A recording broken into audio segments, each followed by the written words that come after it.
You might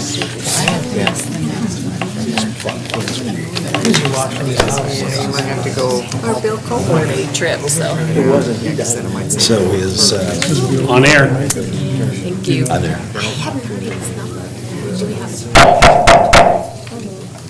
Good evening. So I'd like to call to order the City of Albany Budget Committee meeting. May we have a roll call, please? Sykes? Here. Vernig? Here. Pearson? Here. Keller? Here. Canopa?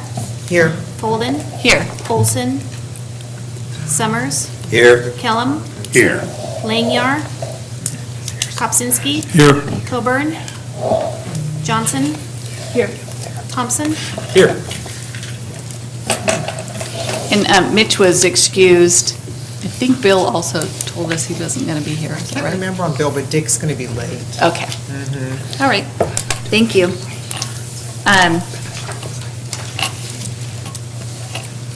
So is there anyone here tonight for public comment? Nobody here from the public. Okay. Before we get into the departmental reviews, staff wanted me to remind all of us that we can turn in our white binders to have them reused. If you have some at home, or after you're done with this year's, you can just give them to staff. All right, so before we did, were we going to do central services tonight before information technology, or are you going to? So we're going to join boarding. Okay, thank you. I know it's not on the agenda, but you talked about it. Okay, we just wanted to touch base a little bit more about central service charges and what those are. And tonight, you're actually going to see all of the central services give their presentations. So, and in each of those presentations, we'll talk about the types of services that we provide to not only internal customers, but external customers and city council and budget committees and everybody else.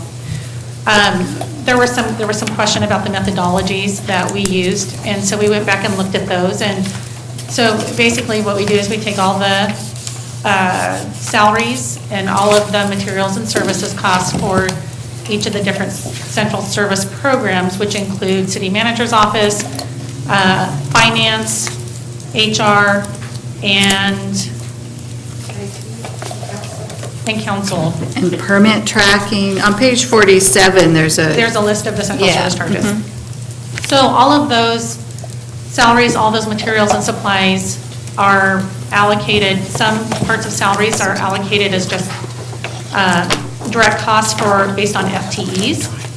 And then we have special assessments that are allocated based on the departments who have special assessments. For example, water, sewer, parks, streets. And so there's a percentage, and then pieces of salaries are based on that, or pieces of the costs, including materials and supplies. And then everything else is allocated to overhead. And those are based on the operating budget of the department. And so everything gets allocated. We also have the emergency manager. He's part of central service charges, as is Matt Harrington, who is one of our IT people who provides services to the city as a whole, web services and different other things. So all of those add up. I went back and looked, and it looks like for personnel services, we only had an increase of about 5% from last year. And then other items that you'll see in there, we will talk about in our individual presentations. Did anybody have any questions about those at this time? Yeah, Rich? Yes. I recognize you have to have some system. Was there any thought given to, in the case of Public Works, where they are selling a product, and so the numbers that they're going to be giving you are gigantic compared to their labor? Because they're selling services along with it. So Public Works has a separate, They also have a central service, public works Right. charge associated with them. I'm sorry, I'm not understanding what your question is. If you're dealing with their budget and their FTE and so forth, the FTE is, I think, legitimate. But when you're paying for a piece of pipe that costs $1,000, that's not the same as paying for somebody's It's the operating budget. Capital budgets are taken out of the mix. Okay. So they're not paying based on their capital projects. And they're not paying based on their gross receipts. No. Okay, thank you. Thank you. Any other questions? I just wanted to add something out for the emergency manager. The portion that comes to central service is the risk manager, not the emergency. It's half between, or percentage between fire and central services. Just want to clarify that. Yeah. For the safety officer Safety part of his job. Yeah. All right, thank you.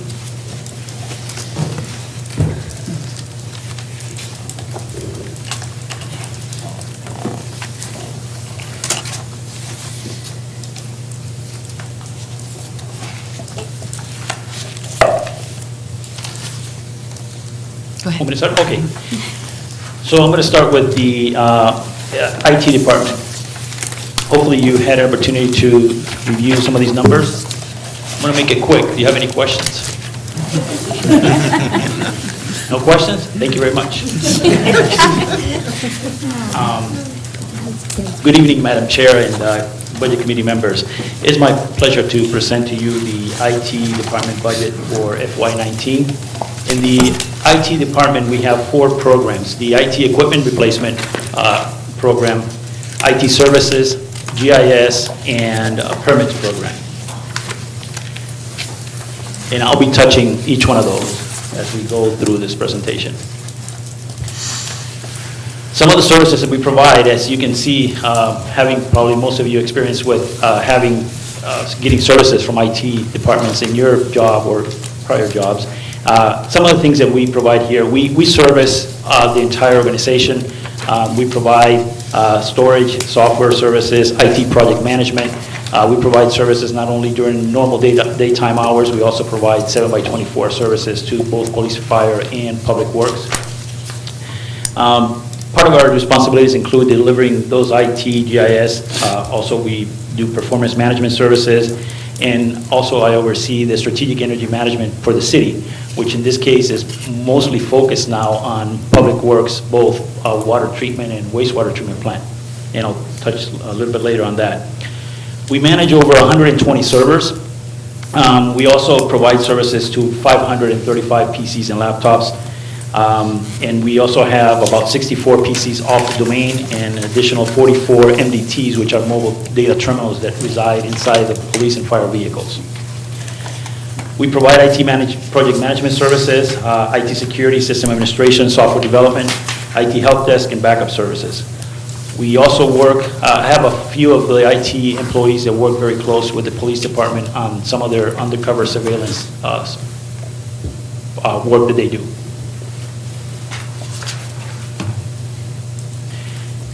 Here is the 13 folks that make up the IT and GIS and permits program, the programs I just spoke about. We provide services, like I mentioned, to 424 employees. We have over 200 applications that we provide support, 654 workstations and servers, and we process about 4,500 help desk calls a year.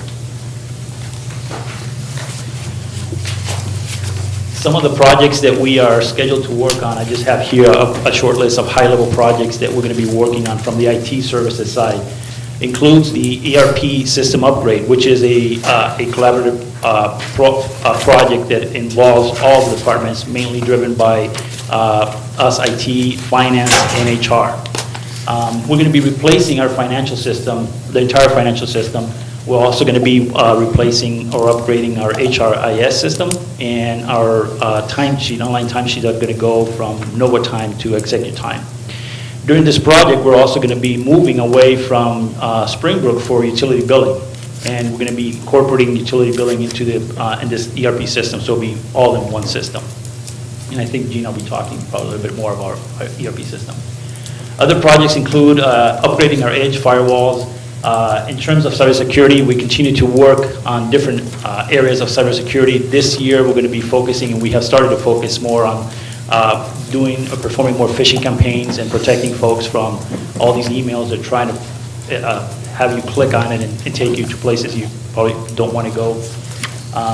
And Matt from our IT department is also going to be working, as John described last week, building for them in-house community paramedic application. Some of the projects for GIS services this year, besides some of the development and upgrades that we have here, we're going to be focusing every 4 years. We start saving money, and then every 4 years we go out and do an aerial project, which includes updating a lot of the data, GIS layers and photographs, aerial photographs that come with this upgrade process. So we're looking into starting to prepare for this project this coming year. Projects that we work on the current year, which is FY18, we upgraded our copiers for all city departments. We are finishing the upgrade of our back-end phone system, which is going to be taking place this month. Every user got moved into Office 365. That was a major project for the city. We incorporated some company to include our cybersecurity phishing campaign, a company by the name KnowBefore, which allows us to do campaign and try to phish our employees, and then depending on their behavior, we can address it with some training. So that's something that we are continuing to work on. And then we're going to be working with police to help deploy the body cameras for all police officers. That's been a huge project that we're working both in collaboration with Lynn County and the police department to support our police department. Some of the citywide projects or awards that we've been working for here is the achieving the 2017 Certificate of Excellence of Work Performance Management. This is a group effort. All departments have to provide information for us to be able to submit it to ICMA and get evaluated, and they issue a Certificate of Excellence. This is the highest kind of ranking certificate you can get, and the city's been getting it for the last few years. Along with city council, department directors, and others in the city, we just updated our strategic plan back in February, and that's how we started this. I think it was January. We finished, and then we brought it back for approval. But that's what drives our budget, and you can see that it's a process that we take very seriously and work on every year. Make sure that's updated. And then earlier I mentioned the strategic energy management. We are in the 4th year of strategic energy management. I have to say that the Public Works Department operations, both water treatment and wastewater treatment, are really stars here. They have saved over close to 2 million kilowatt hours of energy, and they continue to find areas to improve and save energy. I think they're probably one of the most efficient wastewater and water treatment plants that we have here in the region. Some of the challenges, as any other IT department, we continue to struggle with cybersecurity. It's going to be ongoing. We have to prepare ourselves. We have to help spread the information and education with our users.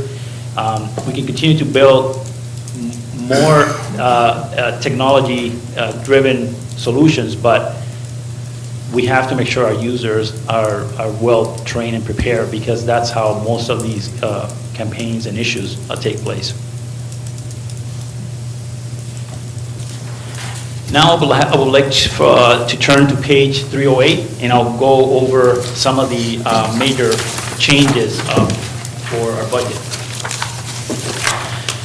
So as of May 11, 2018, well, let me just step back. The police and fire department, in order to deploy their CAT-RMS system, they took on a loan that came out of the IT equipment replacement. Most of you remember that. And the balance of that loan today is $616,000 that is coming out of the IT equipment replacement. APD's portion is $359,000, and AFD's portion is $256,000. The total is $616,000. The FY19 IT equipment replacement budget is $1.6 million. The contribution, expected contribution from all the departments, because this is a fund that is funded by all departments, is expected to be in the range of $384,000. This number is generated by Ann. She actually has a spreadsheet that she goes over and then gives the information to the departments to maintain a level of funding that is required for those programs. So we're expecting about, or planning to have $384,000, but it's also a choice from each department. They can opt to provide a different number. In order to fully fund this IT equipment replacement fund, it would require $2,366,000. So there is a delta there, so today we're at 1.6. Next, I would like to go over IT services. That is on page 310. The IT services requested budget for FY19 is $1.7 million, or 5.96% increase.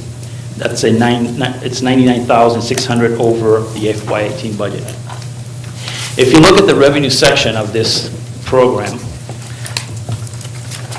that's 43,812. It went up by 79,000, and we're expecting a beginning balance of 38,400. That's on 49,905. Total personnel services went up by 8.27%, or 108,500, of which 42,400 were wages and 69,100 were benefits, driven mainly by the expected PERS increase that is going to be taking place in 2 years from now.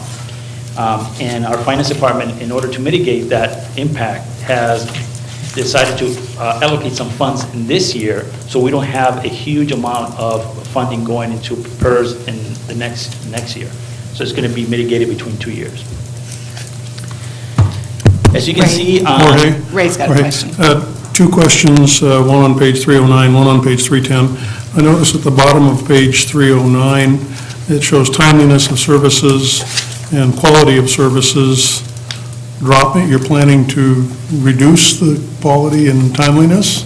It's due to budget cut. No, I'm just kidding. No budget cut. What happened is that we forecast to be at 90%, but this year, if you look at the number on 2018, we actually exceeded our target. Yeah, so that doesn't become the baseline then for the following year? It could. Okay. Yeah. Okay, all right. Then on page 310, this is, I see it throughout a lot of the departments, and I'm wondering how it was derived, because I see some of them actually, one or two of them actually went down, a lot of them went up, and like this one, it's the first time I'm seeing it, 60201 space rental.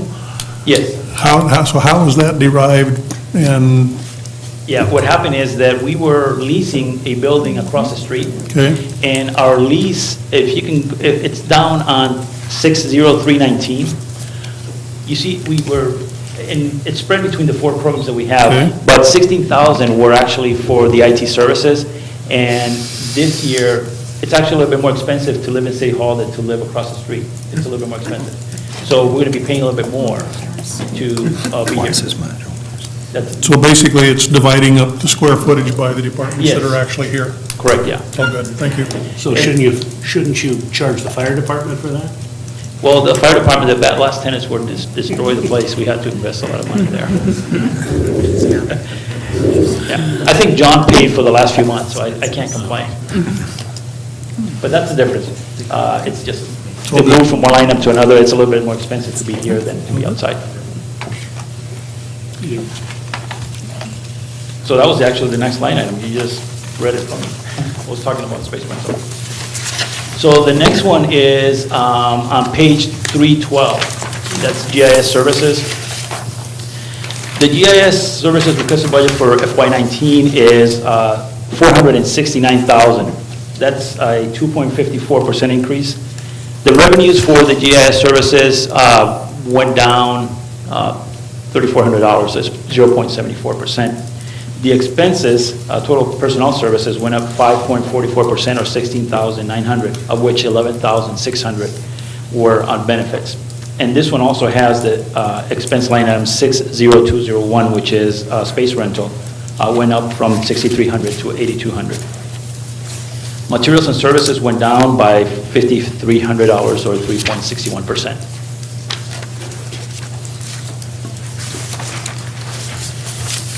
Next, let's go to page 314. That's permit tracking. This is a very small program. The permit tracking services requested budget for FY19 is $108,300. Total personnel services, we have this half-time person there, went up 6.51%. That's $3,300 on salary and $1,400 on benefits. Space rental went up to $2,200 from, I believe, it's $900. IT equipment replacement went down by $17,600, and this is due to the fact that we also had a loan that was taking place from the IT equipment replacement for Acela deployment, which is the permit system, but all the departments have fully paid that back, so we're not collecting money for that application at that level anymore. So the total materials and services went down by $15,800. So in summary, the proposed budget for FY19 for the IT department includes for program 1030, 1.7 million, and you can see the changes. It's a total increase of 99,600. For the GIS services, total budget increase of 11,600. And for the permits, it's a decrease of 12,500. Any questions on the IT budget? So going back to a prior slide, budget versus actual for IT equipment replacement, are you saying your 1.6 million is your unfunded liability for IT equipment, or that's your yearly need? That's the current balance. Okay, the current balance of what you should be doing. That we have in funds in that equipment replacement. I think you said something I'm about sorry. 2 million something is what? Oh, exactly, yeah. is 2,366,000 is the fully funded piece of it. Okay. Yeah. Which is a delta of what? About A delta of about $600,000 or $700,000. $600,000 unfunded? Yeah. What kind of things are included in that $600,000? On the unfunded one? Yep. Oh, so it's all over. All departments have multiple items. If they purchase PCs this year, they have unfunded sections on that spreadsheet for the PCs. We have servers, we have network gears. Now we have this loan that includes for the police and fire for CAT RMS. We have software items as well. So each department has a section, and they have all their PCs or equipment they want as fund. So if they replace those, then those become needing to be funded. So it's in multiple areas. It's not just one section. Okay. I have one more, is that okay? Yeah, and then I think Ray. Okay. You spoke earlier about challenges and all of the vulnerability attacks and so forth. In the private sector, we're seeing a lot taking place right now. We've seen companies taking for very large amounts of money. Companies that really don't want you to know that they've given up huge amounts of money, but they're all getting killed left and right. We received an attack just last month, and we happened to catch it. Has the city actually lost money or had a serious attack that they almost didn't catch or didn't catch?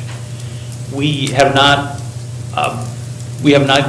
received any ransom that has requested any money, and we have not paid any out, but we have been attacked through ransomware. Last year, there was one that came in and started to encrypt part of our file servers. We were able to, it was not a very smart ransomware. It actually started alphabetical and we can see when it started encrypting, so we stopped it, and then we got back to the backups and restored it and were able to move forward. On March 14, we had another attack through Office 365, where it spread through the entire city. A lot of folks got an email, and it looked very real in terms of you need to enter your credentials. As soon as they entered their credential, it went back to their sent items and started emailing to all those folks. So it spread really quickly. But we were able to reset the passwords, and there was no damage that required anything to be paid. Is the IT department working with the residential community for all the attacks they're getting? Meaning, I'm going to make up something. I just received a bill from the city and I need to take care of that. Or the police has a warrant out for me and I need to be able to pay this fund. Or I have this bill with police, with fire and ambulance and things like that, where the community is getting attacked by what they think is a valid city office coming after them. Are you seeing a lot of those? We have not seen any resident coming back to us that they've been kind of tricked with these.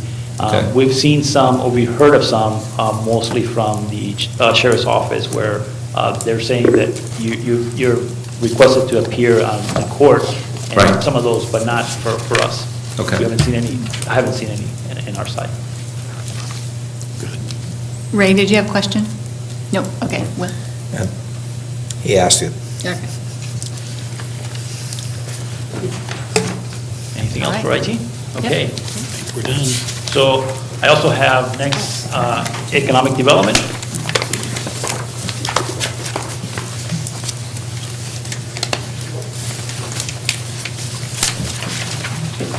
So with me is Seth Sherry, our economic development manager, been with us probably 4 or 5 months. The economic, it's the rest of the information technology deck in front of you? Yeah, it's in the Some of same, you are I looking? kept There it you go. together, yeah. Oh, there we go. Thank you.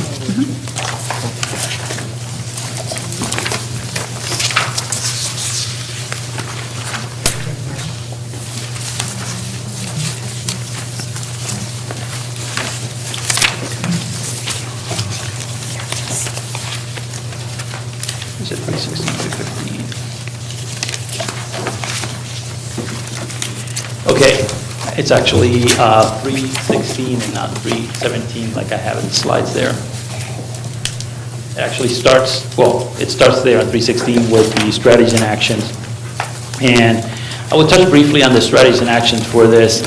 We are continue to work in partnership with LBCC to help fund some of the, to help fund a project that council approved with a $2 million investment on their mechatronics and multiple equipments. So that's still ongoing. We have left about $1.2 million to provide to them there from economic development. There's 2 FDEs on this program. That's Seth Sherry and Nathan Reed. They also work on the, you saw them there on the urban renewal piece of it as well. So if you turn to page 317 and 318, we're going to go over some of the items there. The economic development budget for FY19 that we're requesting is $1.47 million, or a decrease of 12.62%. The total transient room tax revenues are expected to be $950,700, or $171,300 less than last year. And just to, this is a moving target. We are just predicting or projecting a 950,000. And the reason we have been conservative in this number is that out of the last 10 months that we're recording or been looking at, about 8 or 7 of those months, the transient lodging taxes have been below the prior year. So we want to be conservative on that in order to build this budget. As of May 10th, the TOT collected were $804,495. Last year, at the same time, we had collected $825,815. So there is about $20,000 less, but we still wanted to make sure that we were doing our due diligence and not over forecast the budget here. So why is the transit tax going to be down so much? Why are you projecting it to be so low? When we built this budget, we were looking at there was 10 months that we've been recording, and 8 out of the 10 months were below significant. Some of them were 10%, some of them were 8%. So due to that, we just projected 950. It might come a little bit higher than that, but We don't know why that is, huh? we don't know. I think it's, Well, we were chatting with the TLT committee about this, and someone did note and pointed out that a few of the hotels in our area have been under reconstruction this last year, and that's reduced the number of rooms available for rent, and that's one contributing factor. That's not the one. You have 7 new hotels. And that's what the hoteliers are telling me. That is the reason that we have less money You mean 7 new hotels in a larger area? in the area Yeah. that they have drawn from. Corvallis, Eugene, Salem. Lebanon. But there was the one under construction, and there's a couple Well, there's two that that- are that- struggling too, that Yeah. need to be renovated. The reality is, for sure, 100%, we don't know. I think overall, there's a lot of TLT tax recipients are probably seen some decreases on some of their revenues as well. So the TLT online travel companies, we're expecting 117,000 to come in for FY19. That's very close to what last year, a little bit higher than last year. And then there is on the revenue section, again, there is a CARA transfer of 181,000. And that's to support the work that our staff does on the economic development side as well. In terms of expenses, if on line 51001, there's an increase of 38,000, and then 56001, an increase of 26,400. Those are related to personnel services. TLT recipients per policy received, most of them 3%, others close to 3%. We had to average, kind of get it close to the $100 mark. So some of them will be 3%, some of them will be 2.something, 2.9%. But most of them got a 3% increase per policy. Line item 6100011, training education went up 3,100, and that's to support training and certification requirements for our new economic development manager that's going through a certification process for economic development. We also, on 61026, went up the meeting and conference assignment by 1,500. Also, there are some other conferences that our staff is planning to attend. Changes on 65127, which is the Monteith House. Through the TLT process, we got a recommendation to move $6,000 from the normal transfer out that was going to the Monteith House.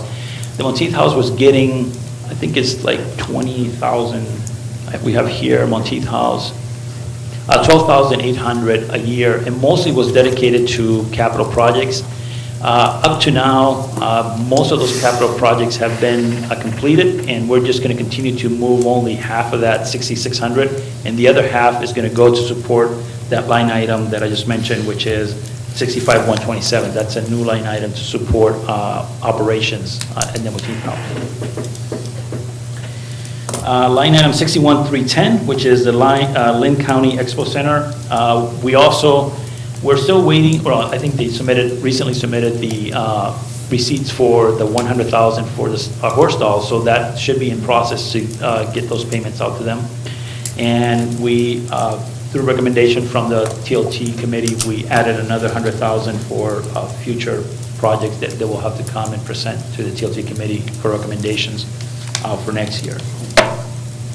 We're maintaining the economic development reserve of 100,000. That's fully funded this year. Continues to be fully funded this year. And materials and services went up by 4.19%, or 35,900. On the transfer out section, there's two major changes there. As you can see, the Parks and Recreation Fund coming down to zero.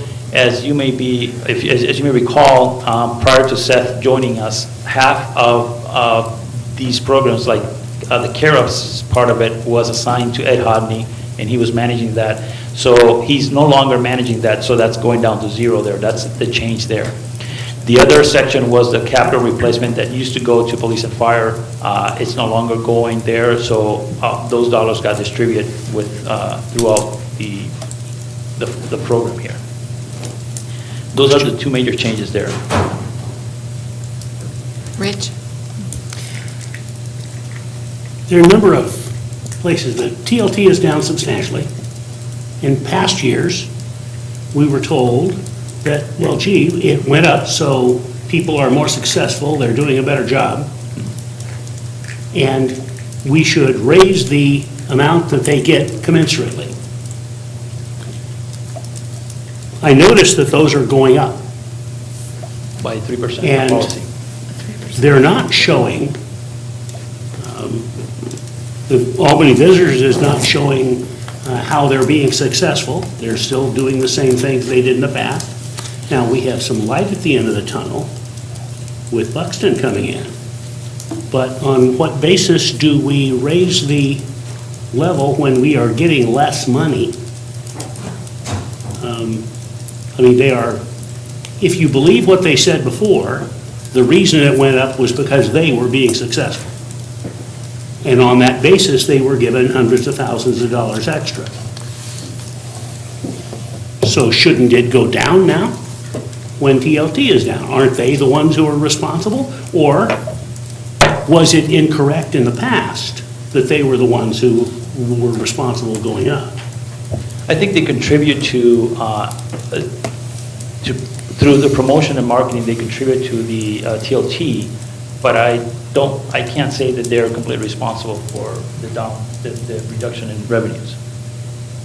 Well, I would also agree with you, but they weren't responsible for it going up in past years.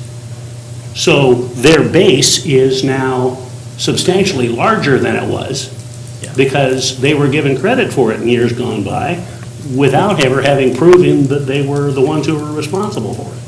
Yeah, the way we build the budget is that we build it based on policy, and the policy says that if we have the funds to support it, a 3% increase, we build it that way, that we're just following the policy. And in this case, we do have the funds. But we don't have the funds if we did the same thing. Based on what we put together, we have the funds to support that. By cutting other people. Say that again? By cutting other people. No, That's the way. We're not cutting anybody on this budget. On this program, we're not cutting anybody. I'm sorry. Could I, as a member of the Transient Lodging Tax Committee, so if you take a look, and I'm just going to use wrong numbers, but big numbers. In the past, if there was $1 million that came in per year, the allocations that went to all of the supporting entities may only be $700,000. And you see in years past that anywhere from $150,000 to $400,000 was transferred back into the general budget to support police, fire, and other operations and equipment replacement.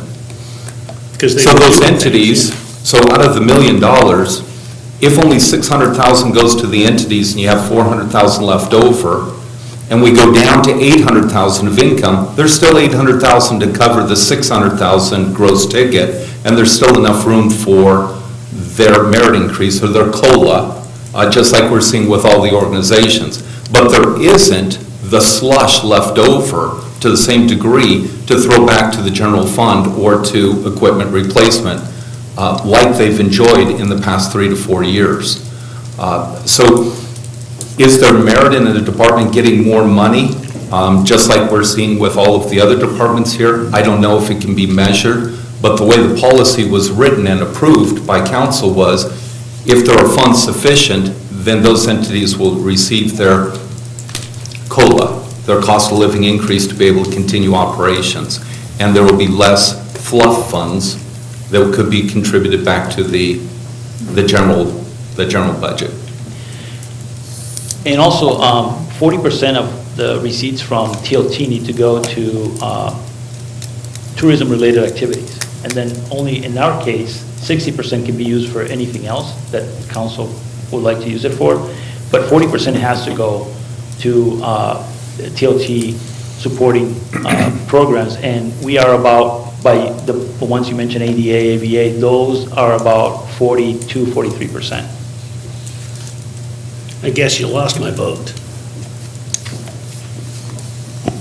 Well, on the plus side, the TLT committee now does have the flexibility that they did not have before, that they are then saying, this is where we want that money, some of that money to go. So that's a positive. Bessie? Yeah.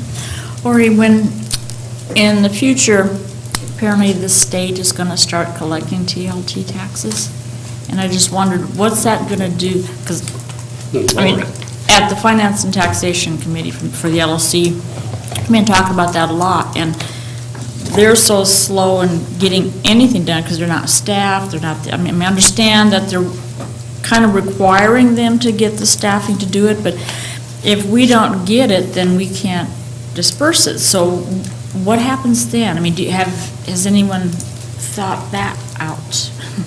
I'm not sure if it's a requirement for the state to collect it. We are, in fact, I believe we're looking into seeing if the state can collect it for us, and just have the TLT recipient just pay one entity, and then they'll send our portion to us. But it's something that we're still in the process of investigating. Yeah, because my understanding is that they don't have like 2 auditors or something for the whole state. And I told them, I said, well, we do our auditing year by year by year. We keep right on top of it. I said, so what's going to happen then? Because it's going to take, I mean, if they take care of all the 240-some cities, it kind of concerns me. Yeah, it is concerning, yeah. And we get less money. Yeah, because they're going to charge us. They're gonna charge us. Well, they're not, that is enough to make up the difference is the question. Anyway, okay, thank you. Any other questions on economic development? Jorge, the line 61307, the collaborative tourism promotions. Yes.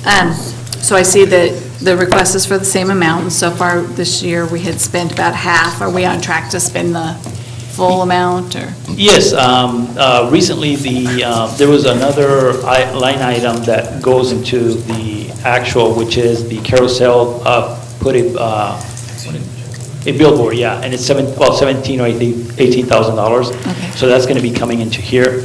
And I believe we also have the policies, we have to fund it at $50,900 as well. And is it staff that's selecting those? It's not committee, right? No, the CTP, what we call it, the CTP, comes to the TLT committee for Oh, it does, evaluation, okay. and they're the ones that approve these. Okay, thanks. Yeah. All right, thank you.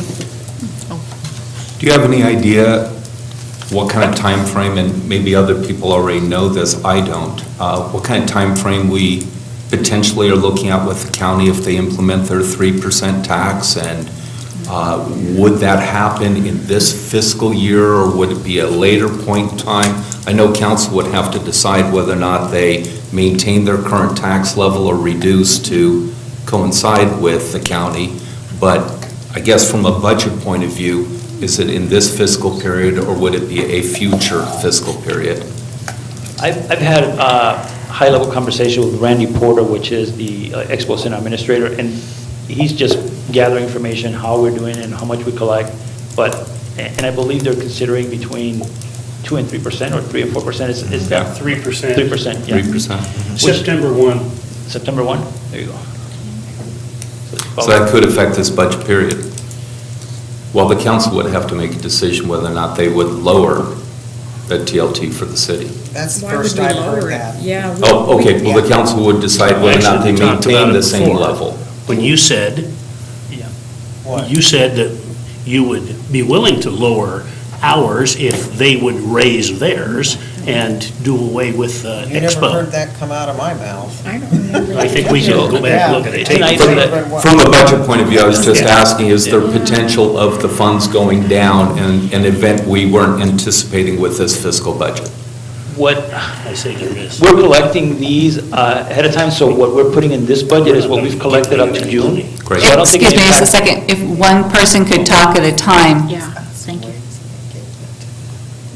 Okay. So Jorge's got the floor. Go ahead. Yeah, so we're collecting it up to June of this year. The proposed budget is built based on what we're collecting thus far and up to June, so it would not have an impact on the current budget that we're proposing. If they implement it in September, it could have an impact on the next budget cycle for us. Well, we're still going to collect the same number, the same percentage. It'll be up to council to decide if we want to remain the same or not. It'll be up to the market to decide how much we're You bet. getting, yeah. Okay, thank you. Okay. All right. And here is a kind of a graphical representation of what we're looking at. There's, peaks and valleys. It's just trending up mostly, but based on what we've seen thus far, we've decided to go a little bit conservative there. The next item, which I don't have a slide, let me just not go to questions yet, is on page 319 and 320. This is a new program that we're going to be tracking, and since we have to start preparing our staff to work on this and start getting the funding in place, we decided to put it in the program instead of coming later. This is for what we call the Lochner Road Project, which is page 319 and 320. This is to fund an economic development-driven project, and the total cost of the project is almost $3.7 million, of which $1 million is coming, funding it through grants, ODOT grant that staff was able to obtain for this project. In exchange for 60 FTEs that SnowTemp or their organization is going to be creating for the city. We're also obtaining a grant from SBWF or Business Oregon for $300,000, also tied to the 60 FTEs. And the City of Albany is making a cash contribution from TSDCI of $600,000 and also a credit of $600,000. And then there's a loan that SnowTemp is going to be, or the city is going to be obtaining, and that SnowTemp is going to be paying the city, which is almost $1.8 million. As I'm looking at this number right now, the total amount should be reduced by about $150,000. And when we put this budget together, there was not, the city council recently made a decision to not build a sidewalk on the railroad track side of the street, which reduced the project by $150,000. So the total amount should be $150,000 less. But what I was saying is that we built this budget before the city council made that decision. So that's why it's $3.7 million. So there's a sidewalk on one side but not the other? Yeah, Okay. it'll be on one side but not the other. Okay, thanks. Question. Yes. You said 60 jobs, right? Not 60. 60, yeah, 60. Yeah. Thank you. Okay, questions for economic development? Looks like there are no more. Okay. Thank you. Okay, the next budget is city council and non-departmental and city manager. Set it up here. This is a big budget. Just a point, we had a brand-new page for the program narrative, but I don't see any difference between it and what's actually in our packet. There was a new page given to us on the dais today for the program narrative, but I don't see any difference between it and what we actually had in the What page is that? 321. 321. The difference is in strategies and actions, I believe, it's initiate urban renewal zone. Oh, it says initiate urban enterprise zone. Gotcha. Oh, yeah. It's, Thank it was just a misspelling and it got updated, that's the only thing. Okay, the next section is, and I have, it says city manager's officer. Knowing that Peter is an officer, so I just went with the officer. No, just kidding, it's a typo there. So this is the city manager's office, which includes city council and the city manager's office. And with me here is our city manager, Peter. So on the strategies and actions, and that's probably that page that you got. One of the items that city manager's office is going to be focusing on is the urban enterprise zone for the city of Albany. And the reason for that is since we passed a certain number of our size, certain numbers of residents, past the 50,000 mark, we can no longer be part of the rural enterprise zone. And our economic development folks and MEDEC are working on getting that defined and bringing a resolution to city council for approval. Another item that it's going to be coming also out of the city manager is we're going to be starting to prioritize the projects for CARA that's going to be being brought back to the CARA board. We're going to look at all the projects that have been completed and try to help prioritize and move forward other projects that are going to be coming out of CARA. Another item that city manager's office is responsible for is updating and bringing back to the city council a strategic plan. So that's one item that continues to move forward for next year.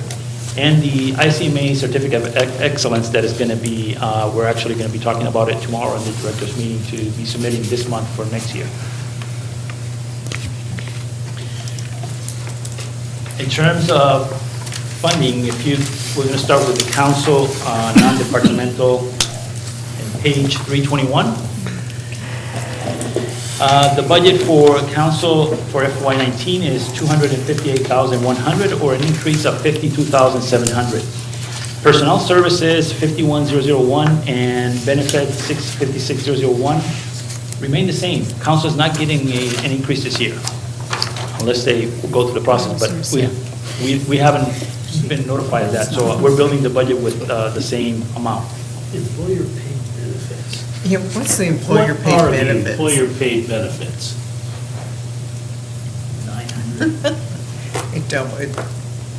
Double. Well, more than that. I mean, it went from $947 to $2,000. Last year, and it was the same this year. It's coming. What page? 322.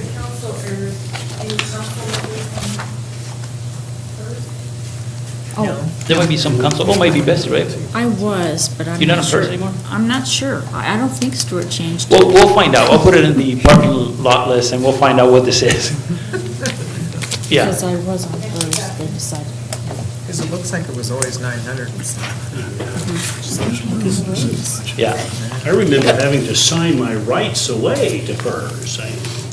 We'll get an answer for you for next time. Just keep it there. $12.40. Keep it there.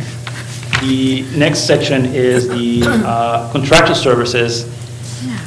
Staff added $15,000 to support future council training needs. We had council participate in a training this year. It was about $10,000, and we wanted to make sure, and it was not in the budget, so we want to make sure that any other training that comes up for council, we have it in the budget, and we've allocated $15,000 for that. Space rental went up, like most of the others you've seen, for city council, mostly for this space that we're in today.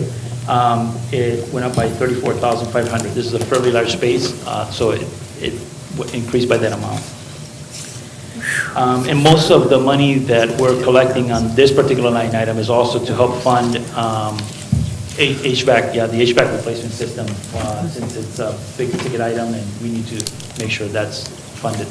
So that's some of the dollars that are going to fund that from the space rental.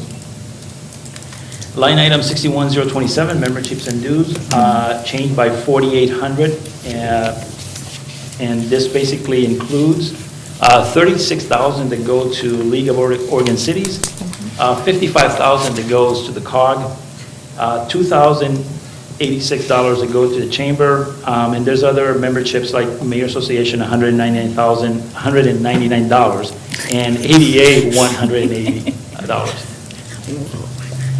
The overall budget for Program 1027 Council, it represents a net increase of $52,700, and as you can see, the majority probably falls between space rental is probably the main item there.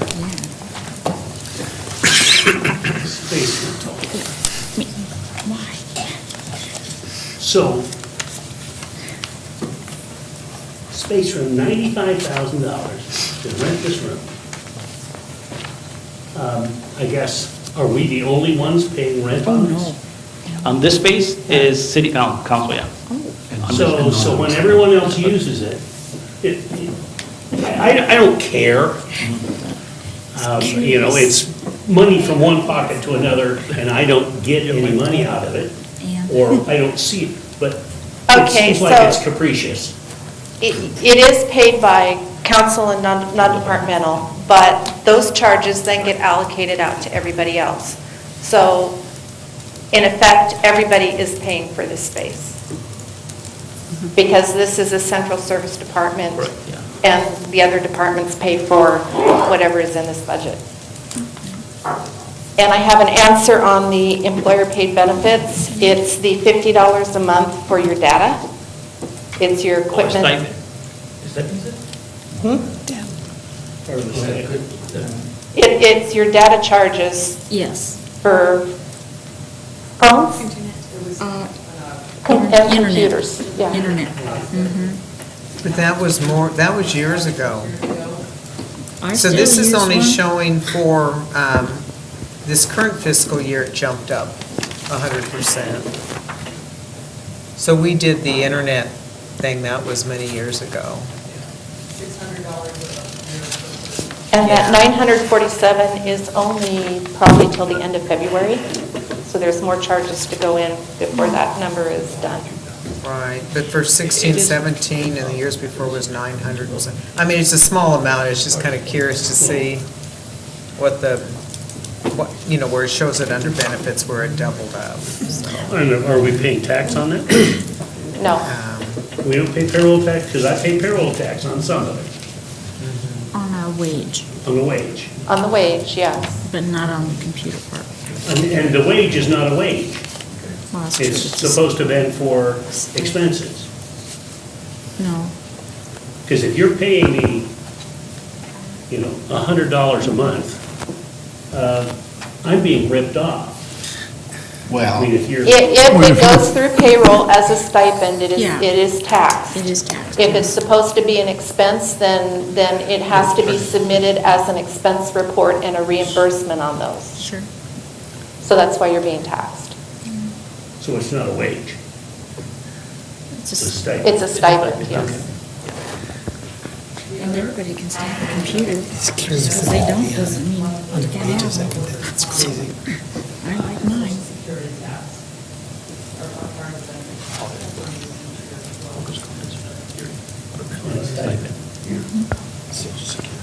I mean, the amount of dollars is almost irrelevant, only it just kind of looks weird,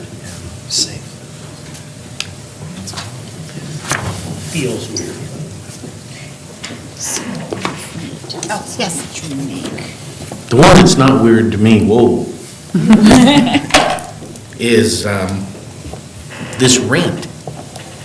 I haven't got my arms wrapped around that yet. Yeah, I know.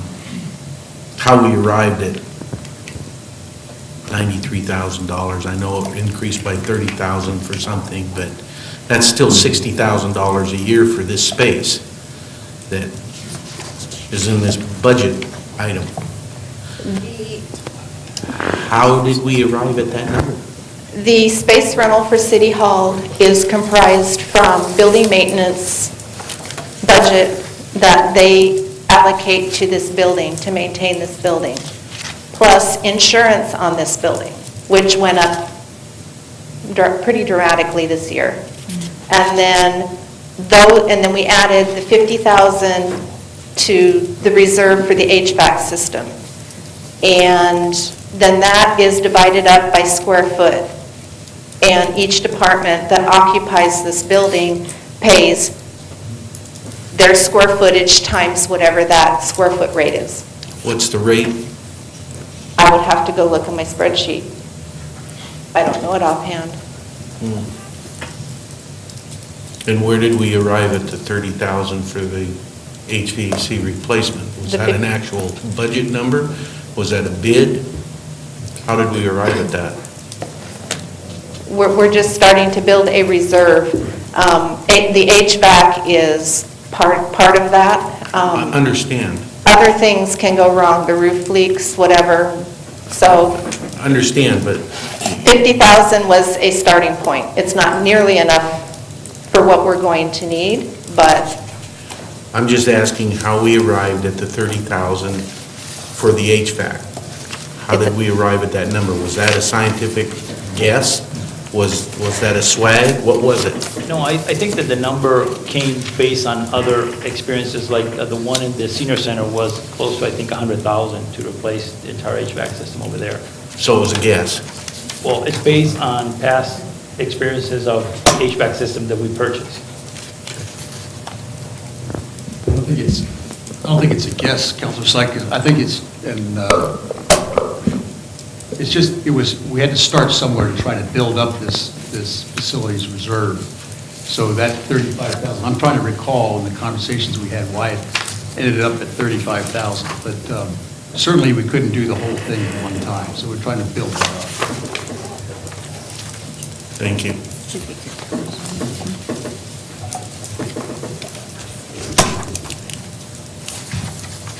if, it would be beneficial to me to know what the square footage charge is per square foot, if I could find out what that is. We'll put it in our parking lot. Huh? We'll put it in our parking lot list to bring back at the end. Okay. It's a big parking lot. Yeah, we have a few items there, yeah.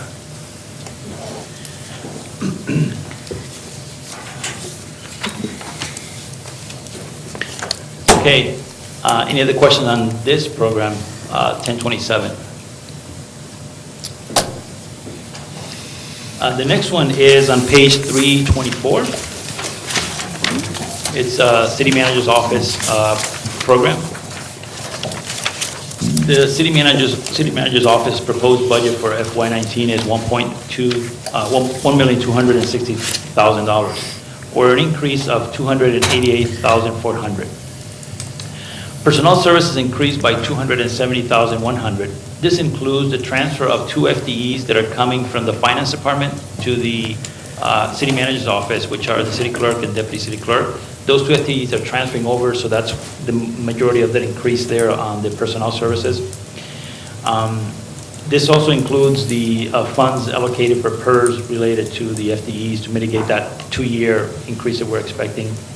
Personnel services should be decreased, should see a decrease of about $190,000 on the, I believe, on the finance budget because of those 2 FTEs moving to the City Manager's Office. Line item 60101, contractual service, has an increase of $6,400. And this is to ensure that we have capacity from a temporary employee perspective in case we have employees that need to take time off or unexpected time off. The 61011, education and training, we added additional funds to support the first year of training and certification for our deputy city clerk. She is going through the process of getting certified, and she's going to start her first year of that training and certification in this proposed budget. So we allocated those funds there on 61011. 66014, IT services increased $5,200, mostly to cover the move of the FTEs from the finance into this program, City Manager's Office program. And 66015, IT equipment replacement, added $2,500 to fund their IT-related equipment. There's been some, again, purchases of new PCs, so the balance on those, on this particular section of the budget for City Manager's Office has come down a little, so we're proposing to fund it with an additional $2,500. In summary, personnel services has a proposed increase of $270,000, and materials and service has a proposed increase of $18,300. The overall budget for 1028, program 1028, has an increase of $288,400. I'll open up for questions. Jorge, pursuant, I first brought up the space rental thing beginning of the meeting. So like this department doesn't have any space rental at all, but Peter's got an office, so why isn't there a space rental for that? Well, I have to. I can answer that too. All of the space rental for City Manager's Office is in that figure for non-departmental. Oh, for non, So- so it is included as part of It's that? all central services, yes. Okay, So it's not just this space, then it's more than the space. thank you. And for the space rental, the maintenance reserve is actually $60,000. Insurance is $20,400, and the building maintenance charges $229,700.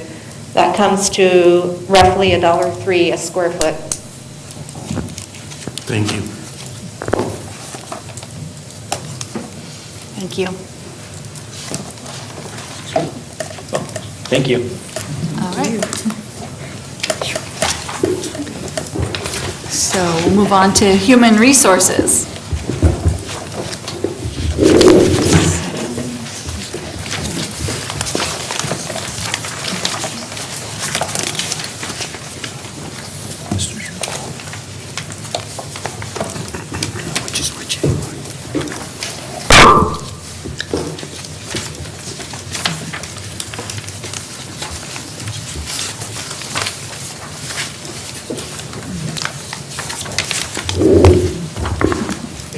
members of the Budget Committee.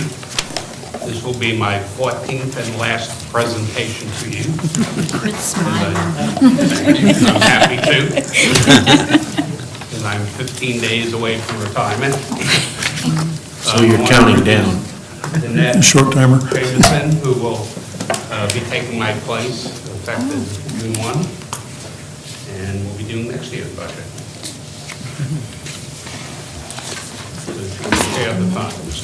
Or 2 years from now, it's biannual then, right? Well, we'll still do one next year for.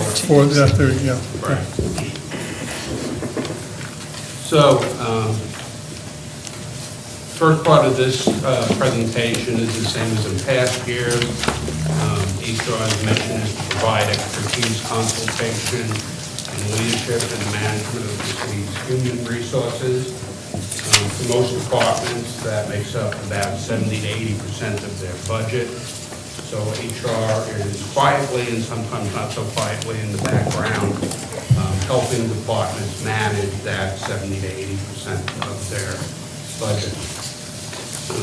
I'm not going to read the list of everything we do. I think you have it in front of you. But we assist departments from hire to retire of employees, all the different aspects that come up in the work life of employees, responding to questions, negotiating with the unions, handling problems that come up.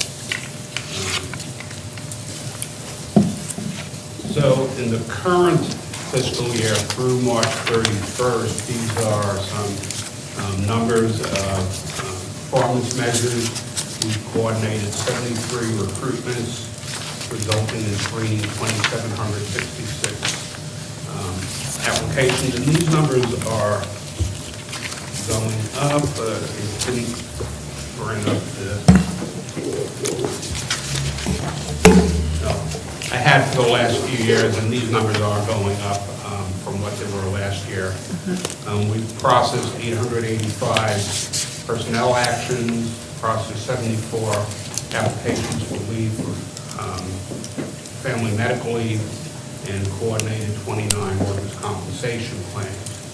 We also negotiated with the police union a new health insurance plan, which took effect this fiscal year.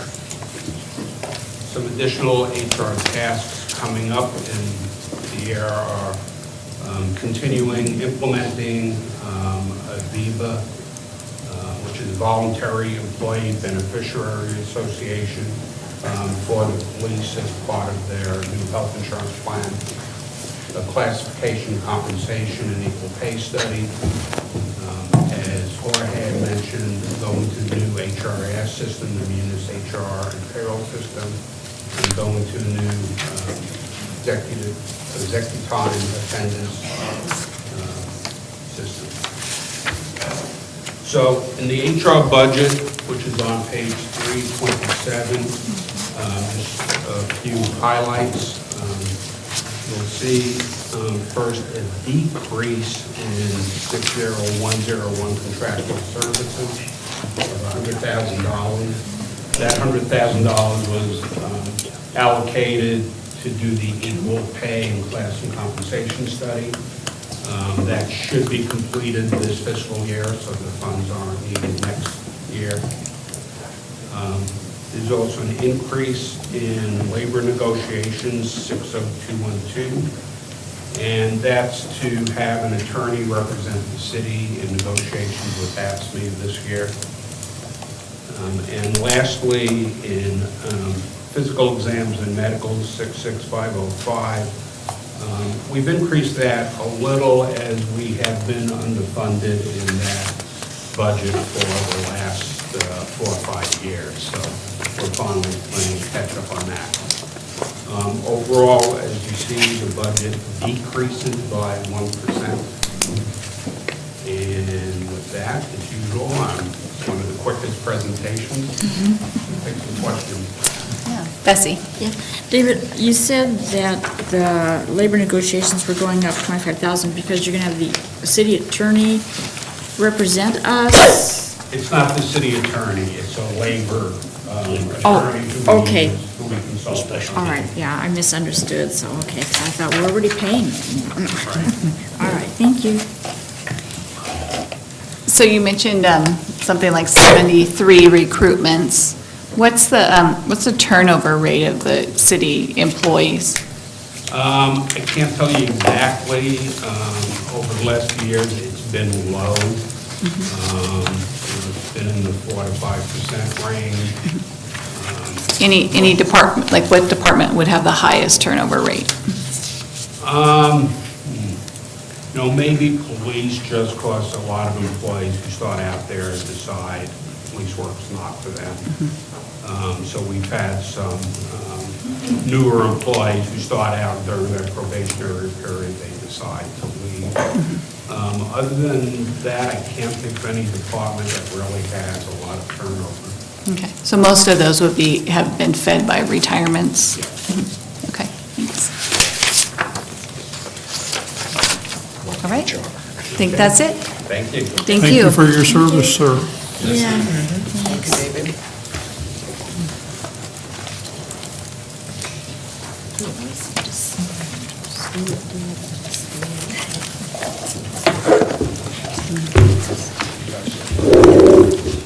Hello, Budget Committee. This is my first presentation to you, so I'm hoping you will take it easy on me and be nice and not ask me anything that I don't know. But you know everything. Back up. I like to think I know everything, but, so, in the spirit of Stuart's presentation, my slideshow is going to be short and sweet, and we'll talk a little bit more about the different items in the budget after that. So, finance for 2018-19. What we do, we forecast, manage, facilitate, and report. We take care of the money coming in and the money going out. And the way that we do that is money coming in includes accounts receivables, banking, cashiering, merchant processing, cash management. Money going out includes payroll, accounts payable, purchasing cards, and purchasing procedures and contracts. One of the things I looked at today is I went back to my AP person and I said, how many checks and EFTs do you process? How many invoices on a monthly basis? And then how many P card transactions do you review on a monthly basis? And I'm kind of excited because our P card, we actually have an average of about 863 transactions per month. Our checks and EFTs, we have an average of about 827 transactions per month. So we are using our P cards more, which gives us a rebate, and it's a very good thing for us to do that. It reduces the amount of time for check processing, even though we still have to review those transactions. Payroll, I talked to Karen Beebe, who is our payroll supervisor, and she said on an average month that we are processing about 686 checks a month. That includes draws. In addition, she reconciles all the PERS invoices. We are also paying for our benefits and our insurance, and payroll takes care of those. Managing and reporting, we take care of the annual budget. We take care of the CAFR, which is the Comprehensive Annual Financial Report. Each year, we take care of the PAFR, which is a public report. I kind of think of it as a CAFR light. We also take care of internal control documentation to show our auditors that we have good controls in place and that we are good stewards of the money and that we hopefully will prevent any fraudulent activity. Also, we manage the annual audit, municipal court. We take care of risk management and TLT audits, and then we also do citywide training in finances. This coming year, we're also going to be including a lot of munis implementation and support and training for all of those areas. So it's going to be an interesting ride. In conjunction with those activities, we work with auditors, financial advisors, bond counsel, investment advisors, insurance brokers, and rating agencies. And how we do it very well. We received the Government Finance Officers Award for Excellence in Financial Reporting for 34 consecutive years. We received the Distinguished Budget Presentation for 27 and an outstanding achievement in popular annual financial reporting for 6. We are one of very few cities who get all 3 awards each year. Why we do it? We have external customers, we have internal customers, we have regulatory agencies, we have the federal government. Today I attended a meeting with the FTA for their triennial review over at Transit, and they wanted information for financials, and so I was able to give that to them. And then also operating departments also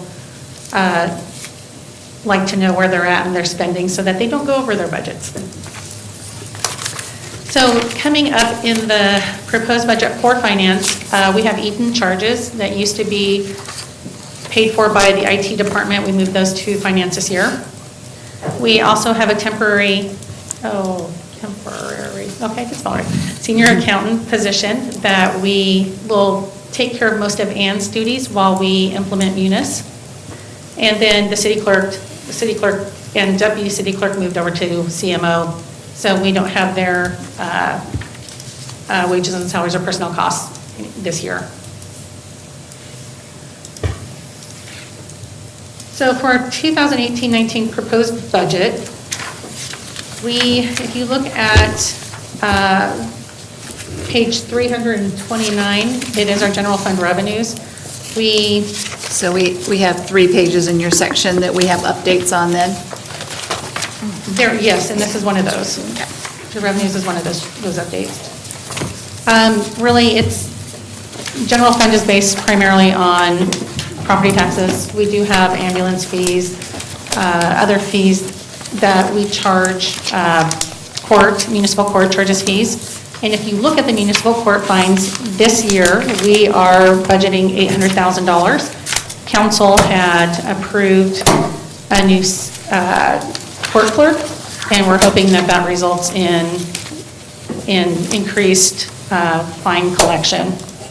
They're able to manage the workload better and focus more attention on that.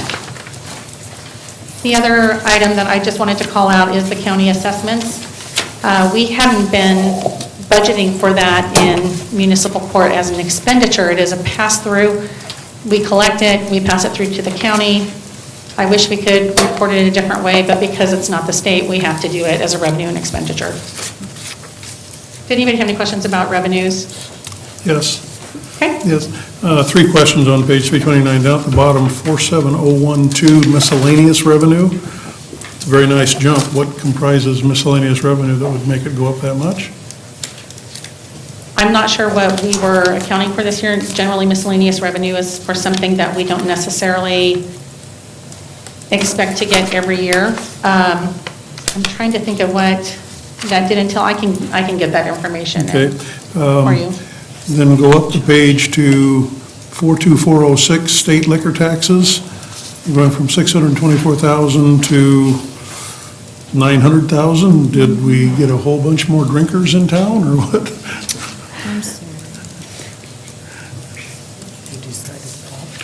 42406, the state liquor taxes. We're budgeting the same amount that we did last year. 42406, state liquor taxes from 624 to 901. Well, that 624 is only what we've collected so far this year. And as somebody mentioned earlier, the state's a little late in paying, so we may not receive some of that money until after the fiscal year is over, and we'll have to accrue it back. Okay. So we're on track to receive that 900,000. And can I add 2 questions on the marijuana tax? Can I infer the 300,000 is because the drop in prices, because of the overabundance of it, that's going to cause that drop in revenue? So those numbers are provided to us by the League of Oregon Cities. They do estimates, and we use those numbers, and we try to be conservative when we budget for that. Okay, then did we raise the price on the permit for the medical marijuana facility permit? As I understand, is there 1 or 2 left? I don't know if there's any actually true dispensaries left. There's 5 dispensaries. There's that new one east of the freeway. Yeah, that's a retail. That's a retail shop. Only Rios met Oh, this is for medical. Medical, yeah. I think it's supposed to be recreational, isn't it? Supposed to mean, for that line item? We didn't charge a permit for the medical, I thought it was recreational. Yeah, Chief we would know. charge for recreational, I don't see, so that's, you may be right on that. And then will we ever see a breakout? Because I know there was state regulations on confidentiality on the Right. recreational versus the state contributions, et cetera, et cetera. Right, and that's why we had to put it down, we have state and local marijuana tax, it's all combined, because they don't They still haven't necessarily. figured that out, how they're going to They're still report, working on that. allow us to report that, I guess is the right way to put it. Okay. Yeah, I think they're going to lift that confidentiality requirement, but I don't know that as of yet, Okay. Thank you. so.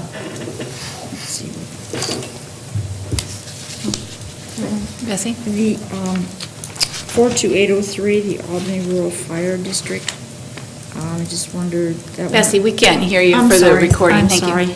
I thought my voice was loud. Number 42803, the Albany Rural Fire District, and it went up like $600,000, so. Right, so that includes the Millersburg. Oh, okay. If we're anticipating that we'll be receiving that money, and since we are required to budget for it, and so that includes that number. Okay, great. I'm sorry, I didn't understand the answer. A little of it got muffled to my ears. Sorry. So the Millersburg IGA for fire services is included in that Albany Rural Fire District account line. Okay. We're encouraged that it will go through, and so according to Oregon budget law, we have to budget for it. If it doesn't happen, then we just have to make sure that we don't overexpend. You're just giving budgetary authority to be able to spend that money if necessary. Right, we're accounting for it so that we could give them the authority, so they have the appropriations to spend it if everything goes through fine. Okay, thank you. And the ambulance service fee reduction is related to the decline in the portion that we're collecting of the full rate. I'm just trying to sync up this number with the fire department presentation. So calls for service are up. Honestly, those were numbers that were given to us by the fire department. I would anticipate that it just could, we increase fees, but we don't necessarily get paid for all of our fees because of Medicare and other limitations. I can check with Chief to verify that. He's there. He's looking. I just wouldn't think it would be that big of a decline with the continued increase in volume, even though we're collecting only a portion of the full rate. You can get back to us. 329, sorry.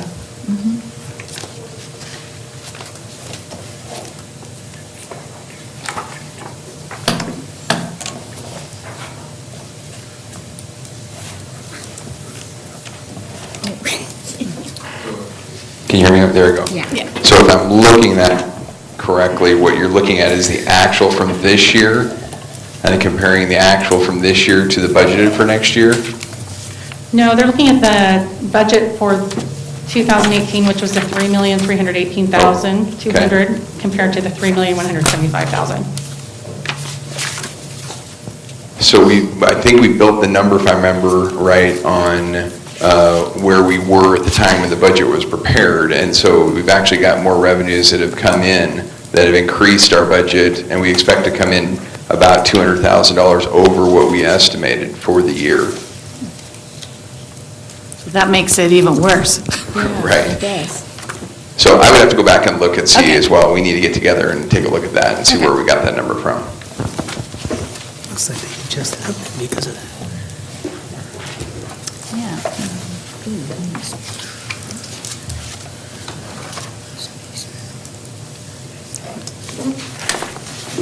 Okay.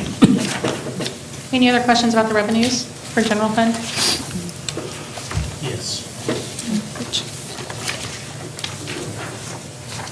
44005, municipal court fund. Yes. Seems that seems to me like it's going way out of the scope of what has been happening. That is correct. So in the past few years, we have been short a clerk, and council directed us to hire a new one this fiscal year. We are anticipating that that clerk will allow other staff to focus on collections. A lot of this is that we had fines that we weren't collecting because we just weren't able to do it. And so we're anticipating that we'll have that. We went back to years where they were fully staffed, and this is about what that amount was. So we're trying to still be relatively conservative in the amounts that we think we'll get.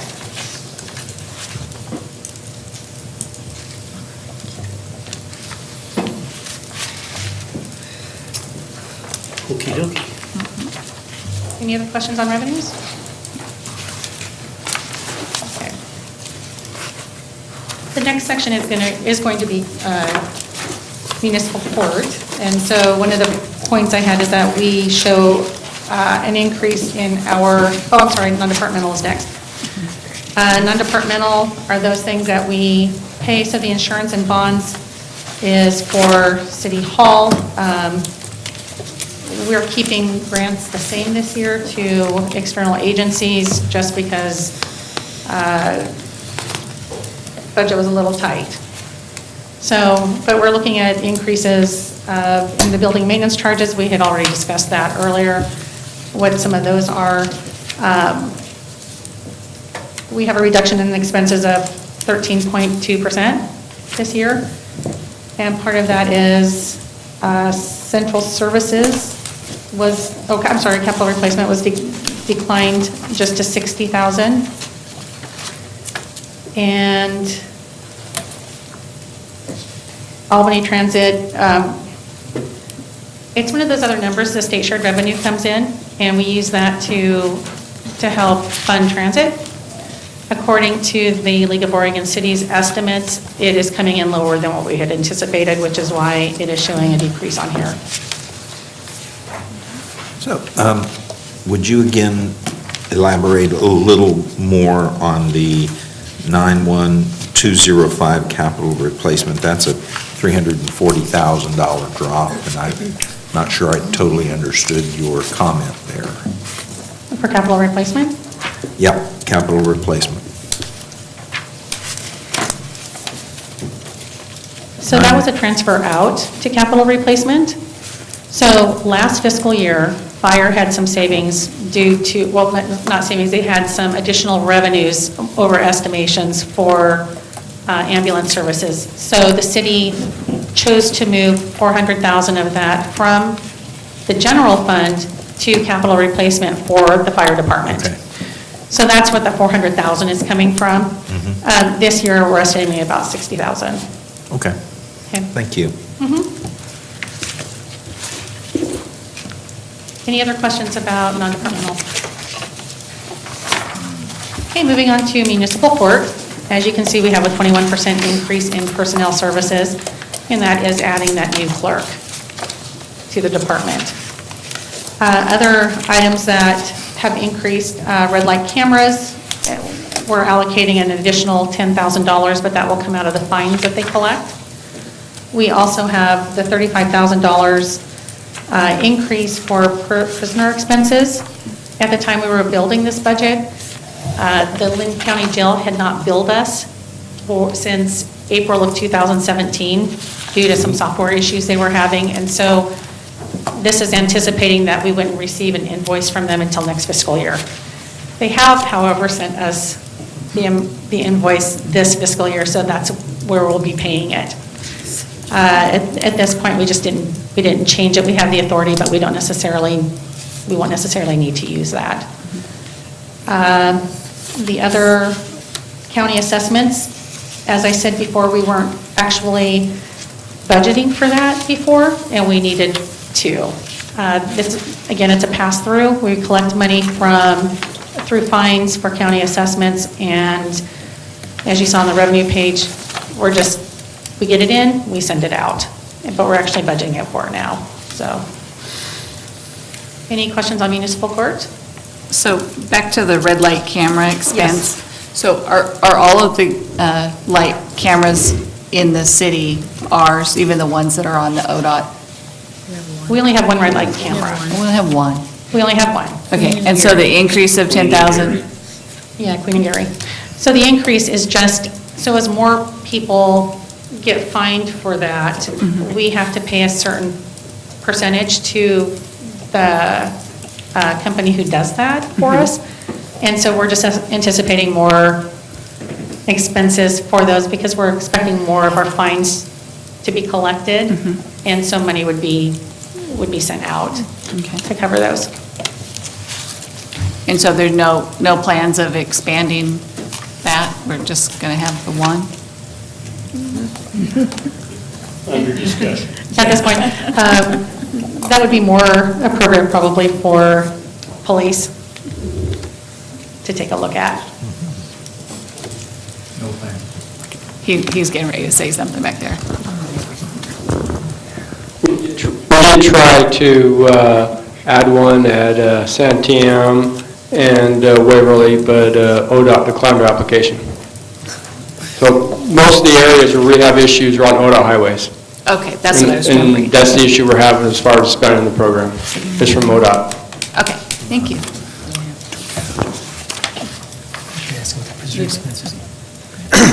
What all is in prisoner expenses? What all is in prisoner expenses? So the prisoner expenses are the jail beds. So we pay Lynn County Jail for housing our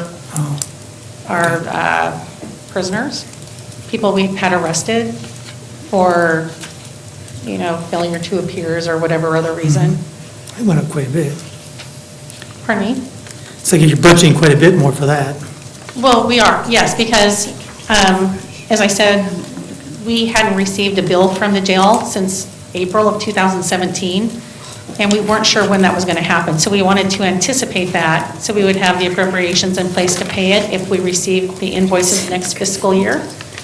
But we actually received those invoices this year. Oh, I see. So the additional $35,000 we probably won't need, but at the time that we built this, we didn't know that. We just received it this last week. All right, thank you. So risk management, 208. Finance has their fingers in a lot of different funds. Risk management reserve, we currently don't have anything unusual there. That's on page 336. If you notice that there is a transfer from the sewer fund for $750,000. That is for an anticipated litigation with CH2M Hill. Since other expenses have come out of this program, they wanted to keep it there. And then, as you notice down, we have that reserve for the $750,000. Whatever we spend out of this fund will be replaced by sewer. And that's the other thing that we're anticipating this next fiscal year is I didn't have time to get this updated, is a part-time security guard for City Hall. We have had many issues with transients and court clients, UB clients who get out of hand. And we want to have a presence of a security guard, especially during court times and during pre-trials when one of our city attorneys is meeting with clients by herself. So we're expecting that cost to be about $18,000 this year, since the rest of the budget is already built. We thought we would take it out of the risk management reserve, but in future years, it would become part of the space rental charge to help cover the cost of that security guard.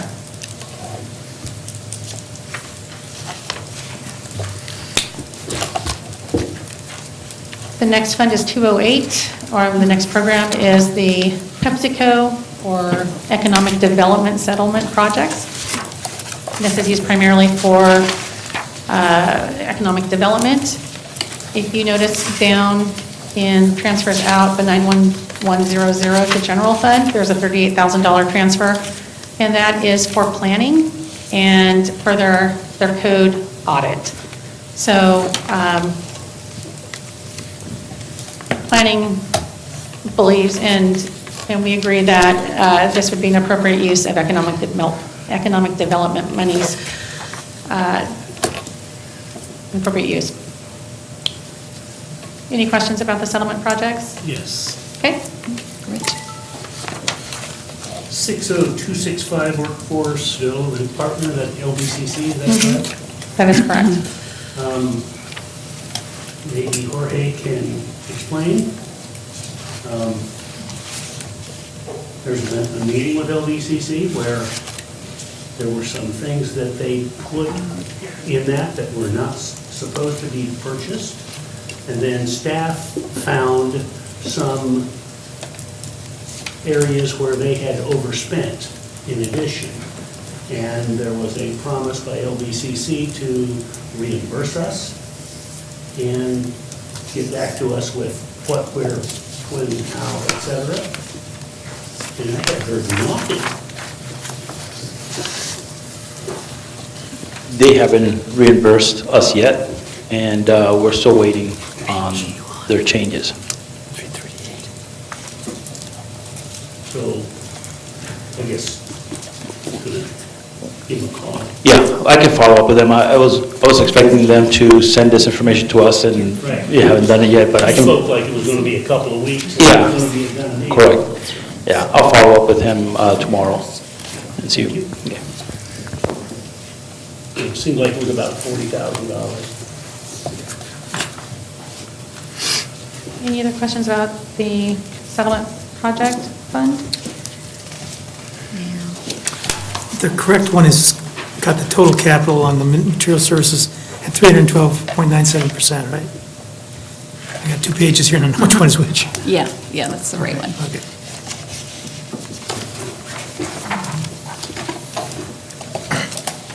Okay, moving on to the public safety levy. This one is just based whatever taxes we get in, we transfer out to the general fund for inflationary purposes, and then also to police and fire. So whatever expenses that they incur, we will transfer out of this fund.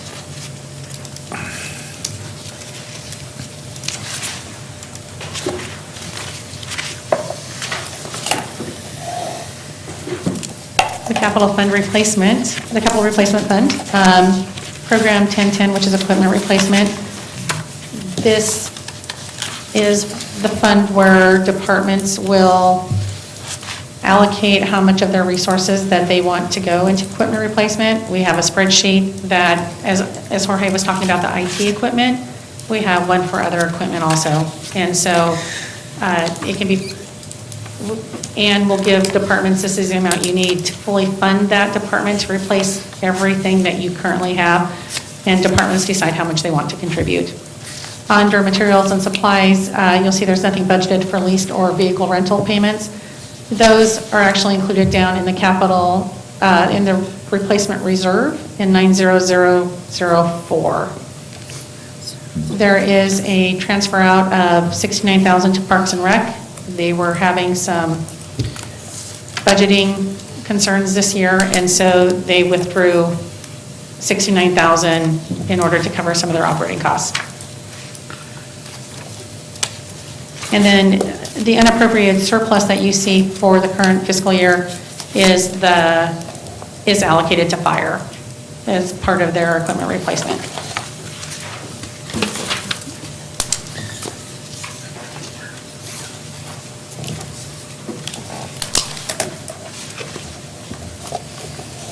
Any other questions about this program? You, Yes. if Parks and Rec, man, this thing is loud. If Parks and Rec, you said this is an equipment replacement fund, and they transferred out 69,000 Yes. for operating? How Yes. can that be equipment? It's not equipment.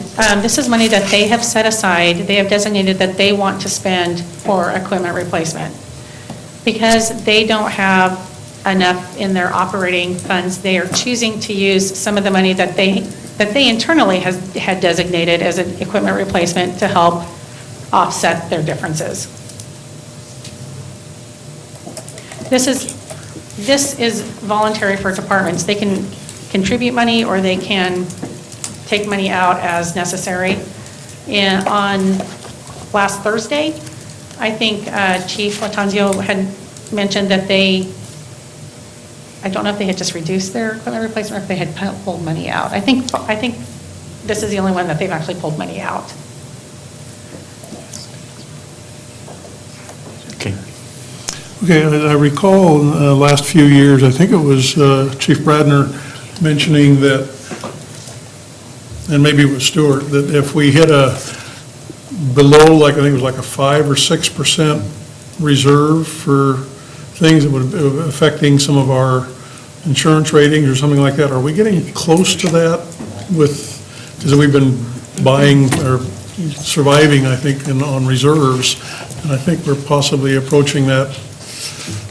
Well, that's one of the reasons that, one of the things that Peter wants to do is increase our reserves, because we have been pulling from them, and we need to start building those again.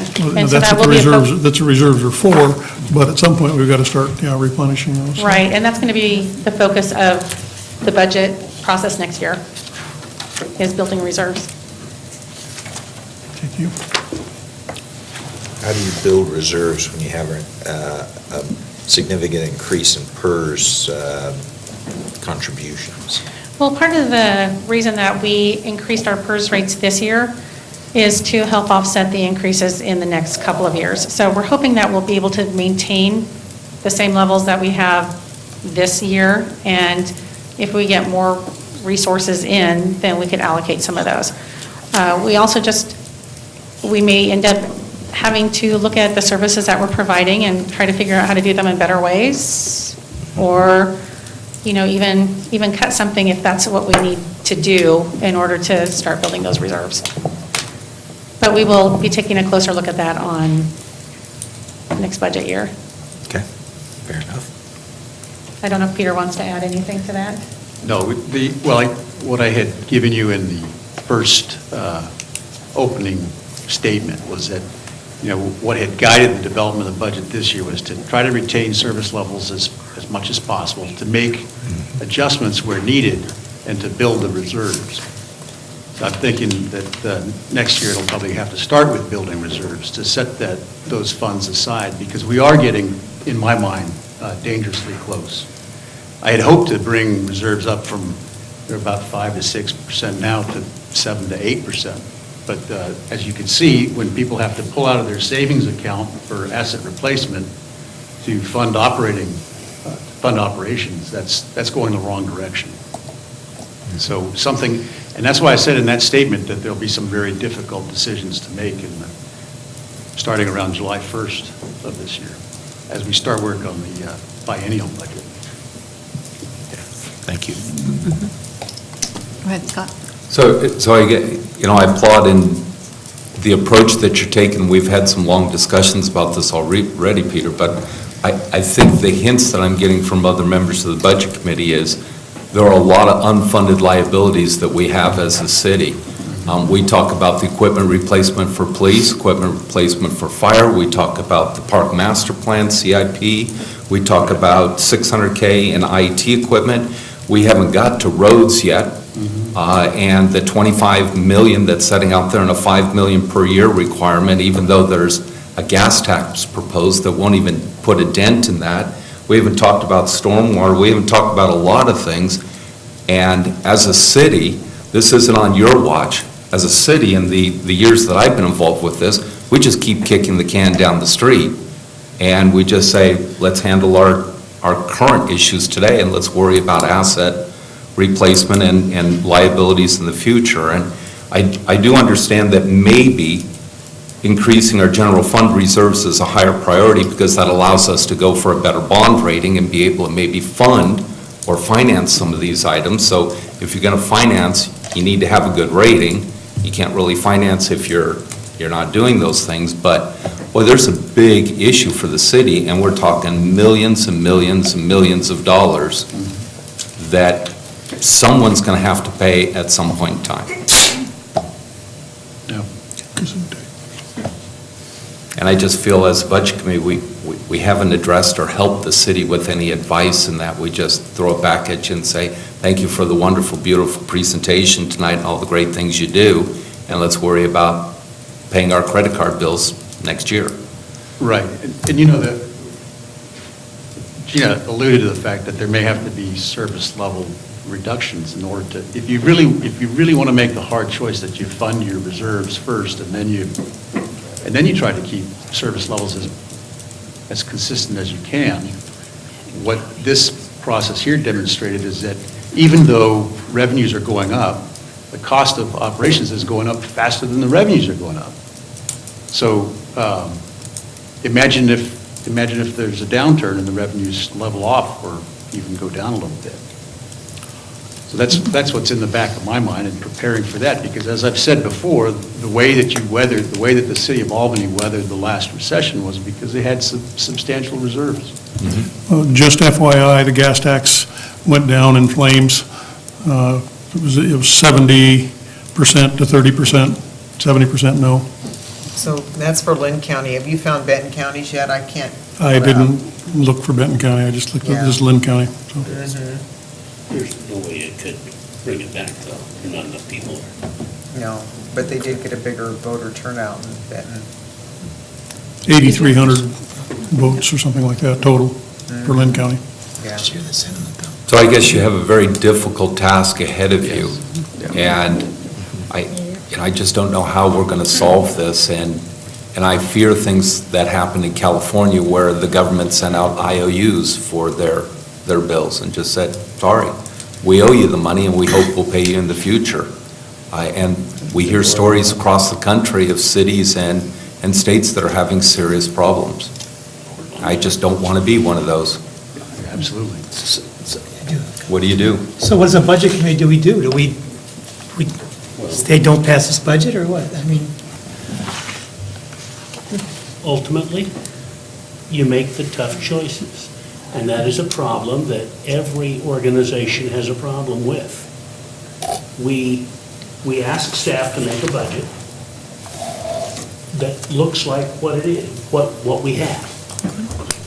Let's get back to where we're at so we give the amount of service, et cetera, that we're now doing.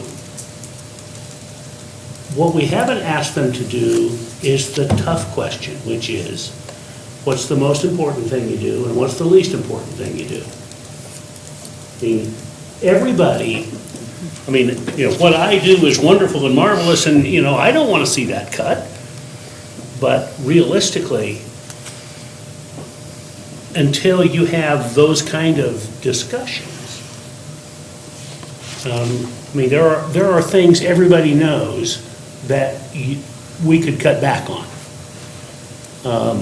And by putting people's brain to work on it, what would be the least hurtful? That's ultimately the question we have to ask. We're getting by, is what we're doing. Pretty soon,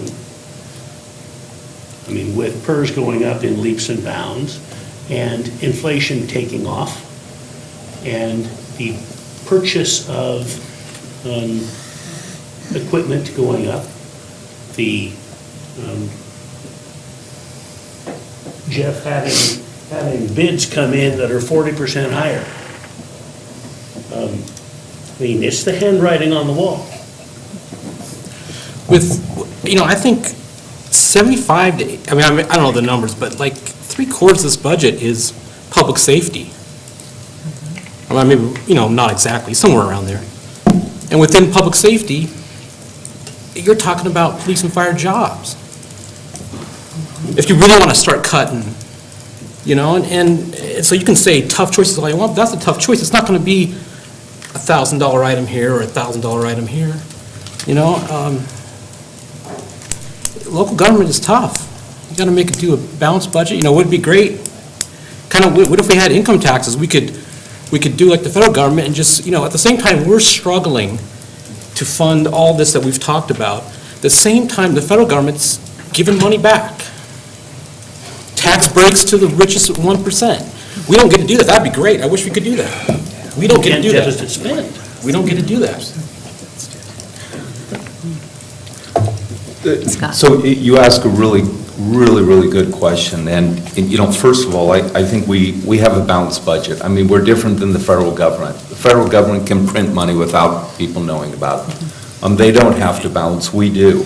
But I think the tough question that you're asking as a budget committee and a member of the budget committee, the city manager and staff serve at the will of the city council. And this is a policy decision, not a budget committee decision. And so city council has to make very tough decisions to be able to work with the city manager and staff as to the direction that they would like them to go. And as a budget committee, we have the ability to make recommendations to council on how we feel and are they going in the right direction. But we really aren't in a position to make policy decisions. That is the council. And if the council wants Peter and finance to do something different, then the council needs to say that. As budget committee, I think the only thing we have the ability to do is raise concerns and vote yes or no as a recommendation to council. And I believe that if there was a desire to do something different, I think it needs to first come from council, and it might start with a biennium type budget where we have an off year to be able to do some tough planning and decisions working with all departments and such. But it's going to start with the council directing people to do something. We serve at the will of the council as well. We're just here to give our advice. But we don't approve anything, we recommend. Great. But I do think it goes back farther than just, but this is the result of all the input that's been given to staff long before this finalized bit of advice or whatever. It all starts back at the strategic plan, and we need to get more involved in helping staff come up with what we believe is the right long-term strategy for the city. And once that happens, then the budget can be built based on that input, and this is what we end up with, to work with, so. On a smaller note, this will not fix our budget problems going forward. I'm curious, there's some tables in here that talk about grants, and I'm curious if you know how the city of Albany is doing on receiving grants compared to other similar municipalities, and if they all do it out in the various departments, or do some cities do more of a centralized grant approach? Yeah, one of the things that I wanted to consider before realizing that the state that we're in is a grants manager, somebody that would manage grants on a central basis for the whole city. There's nothing I like using better than OPM, other people's money. So if there are grant opportunities that are untapped for lack of staff time to actually do that and manage it in the long term. I can't answer, maybe Gina can answer your question about how we're doing relative to other cities, but my gut feeling is we're doing fairly well. I don't know detailed information, but, here, all of it is more decentralized. Departments look for their own grants and apply for them, and we get the money in, and, that, I'm trying to think back to Corvallis, and I think it was decentralized there, too. We had a person in the finance department who would help, for example, Public Works with their grants, but there was nobody centralized who was a grant manager who would go out and apply for grants or, look for them or anything like that. I don't know about other cities. I was just curious how it might impact our success rate if you had someone focused in that area. Thanks. Yeah, Mike? On that, Peter, I know of quite a few nonprofits in the city that have hired a grant manager, and it's a net sum gain. Right. It's a huge net sum gain. And that's all their job is to find, write, and obtain grants. They're worth their weight And in it's- gold if they do it right. It's over the top. So just bits of information. It is more challenging for a city our size, though, to get grants, and if it's going to be for operations, that's even more challenging. If it's for infrastructure, and we've gotten grants before, like the SAFER grant, for the fire department, but those are becoming kind of far and few. But, I mean, if you think about it, for our city, we, for the amount of resources we receive, we've been able to really keep a very functional city and be able to still provide quality services. But what we are falling behind on is the infrastructure, putting in for the equipment replacement and for our streets. But as we did, we went to the voters to try to get a gas tax to get support, but how many actually lifted a finger to try to get that passed? So there was hardly any support on trying to get that passed. So you're not going to be able to get things passed without getting that information out to the public.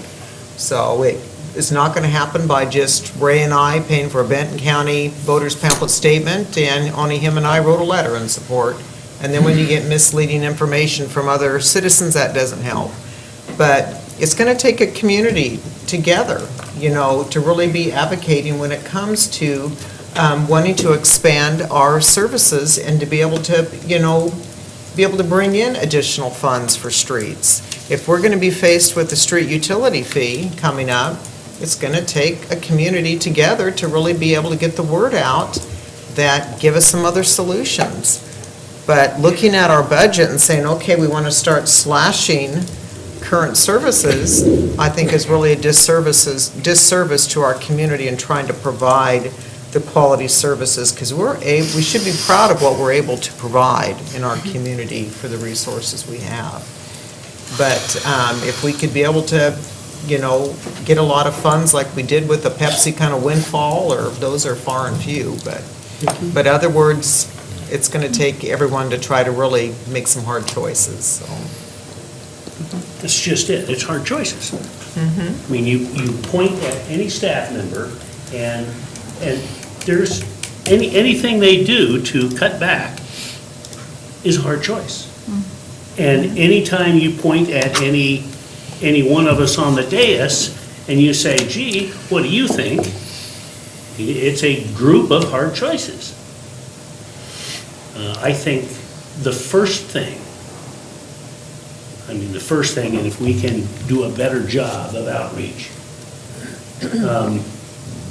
Peter and I were talking about that today. Let people know, hey, there's a problem, do you have any ideas? Because you want to fix this before it gets bad. Always said, fix small problems so they don't turn into big ones. We right now have some small problems that have turned into medium-sized problems. We're not at the big problem level yet. But you can see it just looking down the road. Peter? I wanted to point out that, the phrase hard choices, the staff do make hard choices every day, pretty much on things not to do and things to forego. And, in the parks realm, Ed made some pretty tough choices with respect to replacing Katie, her position. So, and I would again point to the fact that this budget is a decent budget. It's a balanced budget, but I'm kind of glad that Councilor Sykes picked up on what I would call a canary in the gold mine. When you start eating your seed corn, that's not a good sign. So at the beginning, that's why I said that this is a signal that next year, there will be even more difficult choices to make. The only, potential, maybe revenues go up more than we anticipate them, but we, by policy, estimate revenues very conservatively. So, and I think that's a good planning tool, a good planning approach to use. But again, this budget's okay for this year, but it's, in the long term, it's not sustainable. So following with that, Peter, and boy, I agree with everything you're saying, and I just want a couple of comments to be heard so that it doesn't seem like I'm saying it. Our mayor has pointed out, you just can't go in and slash things, and I certainly don't want to be the person who says, yeah, I'm in favor of slashing things, and I believe staff does a phenomenal job. In the private sector, people like to think that we're completely different from the public sector, but in the private sector, we set a 3 to 5 year plan, and we come up with a plan of saying, this is where we want to be, and we have an outcome that we anticipate that we're working towards. And then we come back with tactics to be able to say, what are the steps we're going to take in year 1, in year 2, year 3, and so forth to accomplish either that 3-year or 5-year plan. And then we put together how we increase our revenues and decrease our expenses, and we weigh and measure those decisions against that strategic, I know we have a strategic plan, but that 5-year plan or that 3-year plan.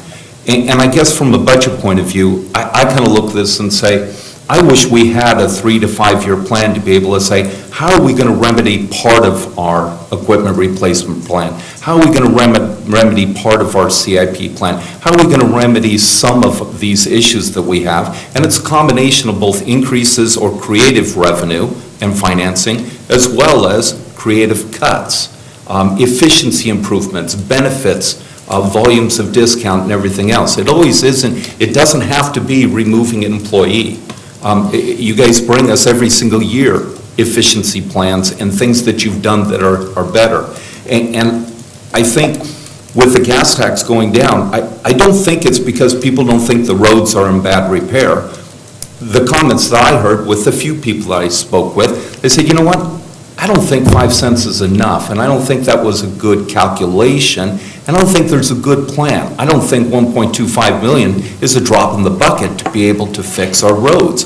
We need a better plan, and I think that if the city and council and mayor, working with city staff and manager, will be able to say, here's our 3 to 5 year plan of how we might be able to remedy some of these situations. And you'll see that reflected in a biannual budget. You'll see this reflected in year 1, year 2, year 3. Then maybe we're all moving towards the same direction to say, I see why we're doing that this year because we'll benefit from it next year and the year after.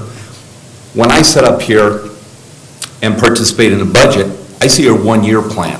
I don't see where we're going to be 3 to 5 years from now, and it's probably behind the scenes with you, because we get the real nice dog and pony, but I don't feel like I'm part of that plan, and I don't feel like I'm contributing to that plan, and I don't feel like I bring value to this committee, other than listening on 3 nights to wonderful presentations about the incredible job that our city does. And you guys do. You do an amazing job. But as a budget person, I'm looking and going, wow, what about the tough work? What about the other things we need to do to get us in a better position? Because all the awards that you get and you put up there say, we are the best. We're not the followers.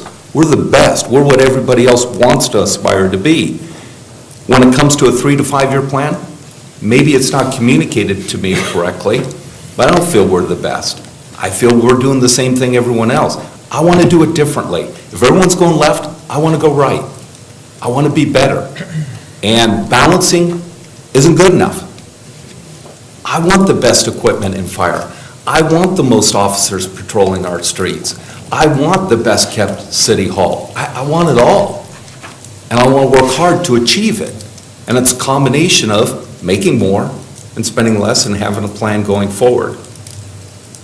And that's what I think the tough thing, and maybe the once every other year budget is a process to have the time to be able to put together that difficult plan and come up with options.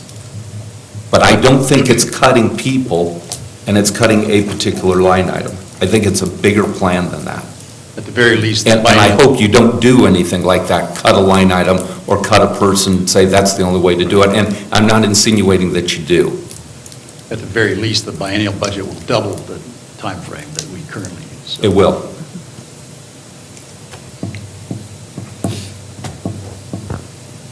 All right. Pregnant pause. Oh, we've got it. So I've got an answer to that ambulance service fee question. That on page 329, that $3.3 million ambulance service fee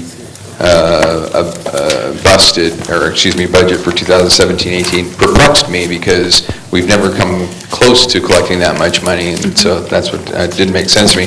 The actual budget number in 17-18 was $2,918,200, or $400,000 less than that amount. That $400,000 came from the transfer that we did in January or February into equipment replacement. In December of 2016, the council passed a rate increase for the ambulance service fees, which part of that rate increase, the council wanted to make sure that the additional funds that we collected from that rate increase would go toward the fire department's equipment replacement. That then, we looked at that for the entire year of 2017, it was just over $400,000, so $400,000 was transferred in. So that's why that number shows at $3.3 million. But the actual number for ambulance service fees that we brought in or will bring in for this year is just over $3 million. That's right. It was after I had started that we had taken that to council for the $400,000, and so it did increase the revenue line at that time too. So, and when we budget off of what we had budgeted prior year, and so we would have gone off of the other number for that. Anything else for equipment replacement? Okay, program 002 on page 344 is general fund facilities maintenance projects. Those include projects like Monteith House. We have the server room, not the server room, the City Hall HVAC. We have other types of projects that are for City Hall. Last year, we did the second floor remodel to help IT move into our facilities. Any questions about this one?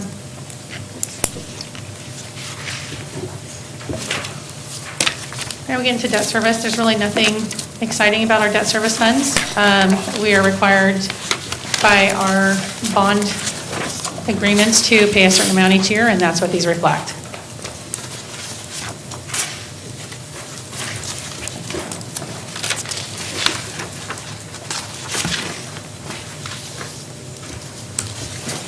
Capital projects, program 1011 on page 352 shows the money that's set aside for Munis that we had been able to get through some accounting procedure changes. If we hadn't been able to do that, that $500,000 would have been distributed as a central service charge.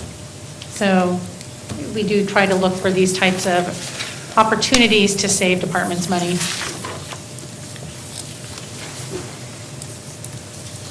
Page 402, LID construction projects.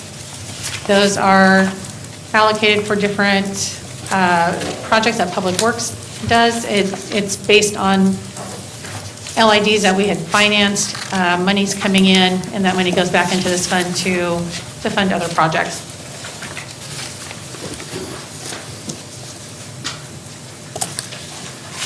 $402-1052 is public safety facilities. That was for the fire and police departments. That should be sunsetting soon. I don't anticipate anything once the final money is distributed. As you can see, there's nothing that's proposed for next fiscal year. We just have the money that's currently sitting in reserves for capital projects. And finally, we get to finance, 701-10-1004. It's on page 357.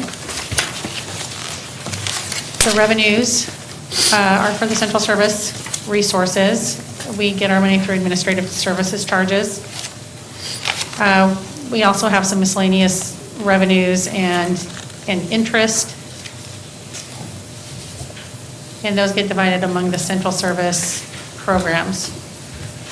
For the finance department, we have a decrease of 14% in personnel costs, and that's due primarily to city clerk and deputy city clerk moving to the city manager's office. What you will see down in materials and services is an additional $80,500 for contractual services, and that's to cover the cost of our temp, who will be backfilling Ann's position while she is working on the Munis implementation. You will also see an increase of $44,600 in software license fees, and that is the Eden fees that were moved over from IT. So we are taking those on for this year. That's it. Any questions? No? Thank you.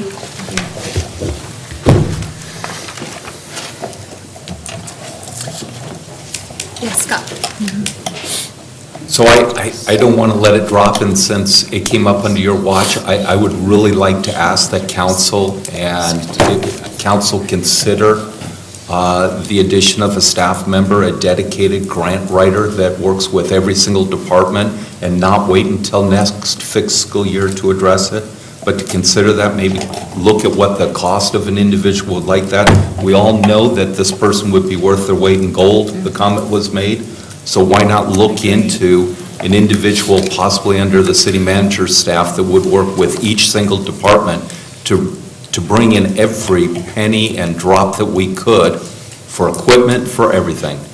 I believe you can also use proceeds from the grants for a certain part of the administration of the grant program. And it's not just that bringing the grant in, but it's administering it over the life of the grant as well.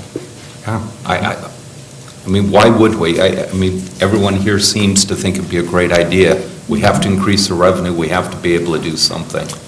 Just the devil's advocate, while I totally agree that a good grant writer is worth their weight in gold, there's, sometimes with grants, there's always strings that come attached to a grant, and that all of a sudden you go, whoops, we hadn't thought of that, and all of a sudden it's not quite as good a grant as you may have thought it was at the outset. So. That happens with the state all the time, and federal government.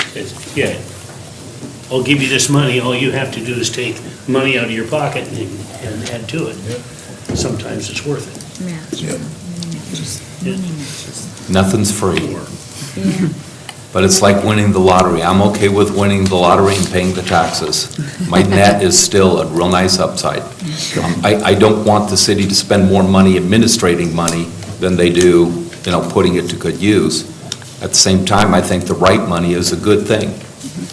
And you don't have to accept it, you just have to apply for the correct ones. Why not? All right. Now we'll move on to library.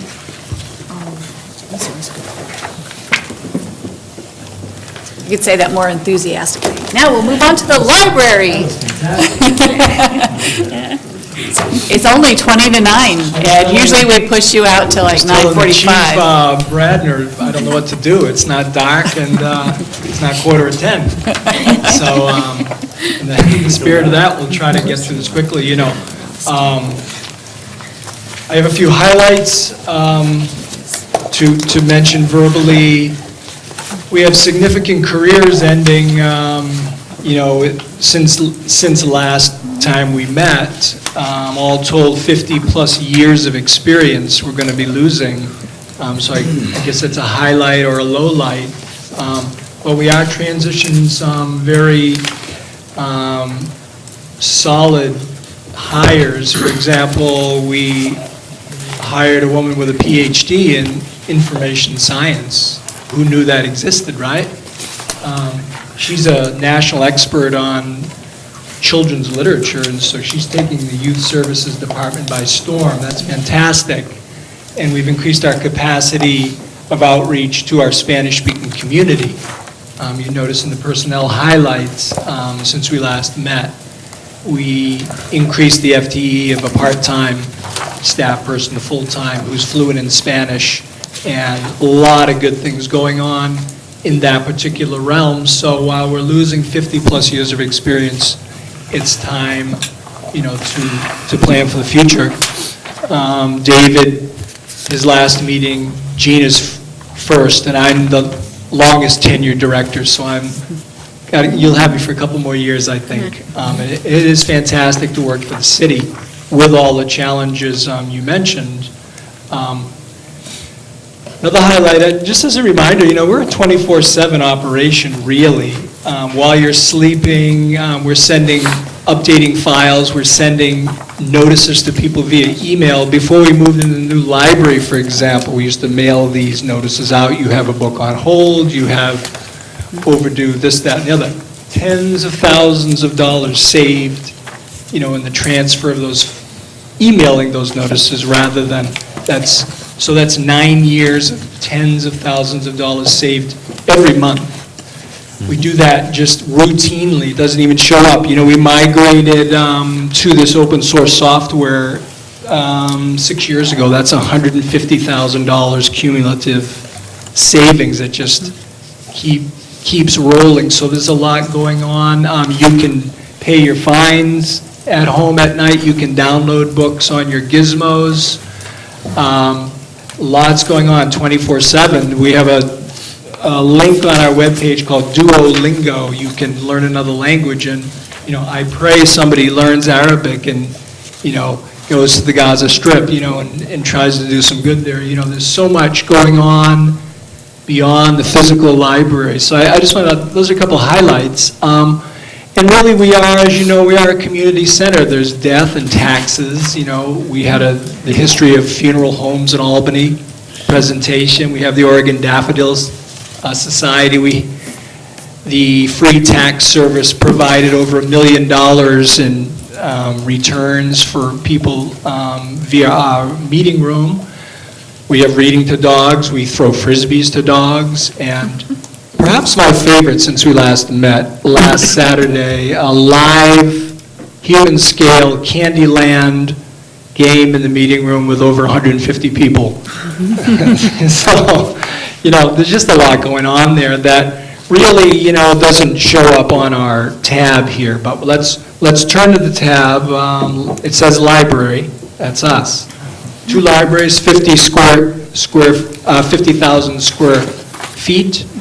I think building maintenance, whatever their square foot charge, mine's a lot higher than $1.90 something, I can tell you, but they do a really good job, taking care of our building and working with us to offer the services we do, via those 50,000 square feet. So on our main page 297, just want to point out a couple of things. You see at the bottom line is a 3% increase, but of course, because of our other costs, we actually had to cut, important numbers like books, like why people come to the library, besides dogs and daffodils.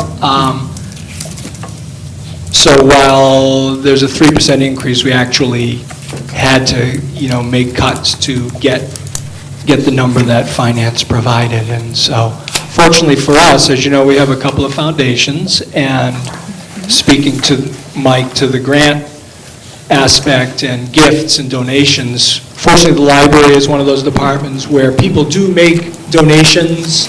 We got a $7,000 grant the other day for prizes for the summer reading program.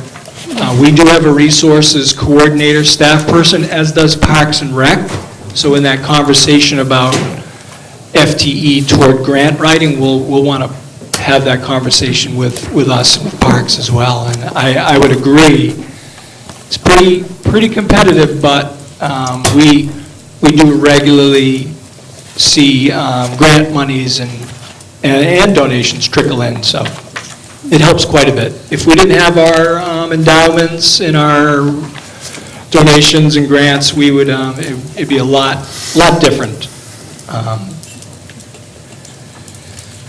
So as I mentioned, you'll see the decreases toward the middle there for reference media, and that's pretty much our software and our databases and things like that. And then the books have, if you offset those decreases with what we're pulling out of the Oregon Community Foundation, it's about a 22% decrease in proposed budget for resources.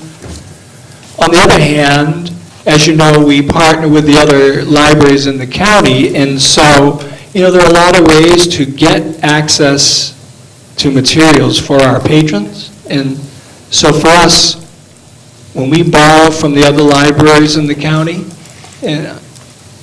that's to the tune of about $35,000 to $50,000 a year of value. So there are different creative ways that libraries in sharing resources are able to, overcome, be creative, and satisfy our patrons.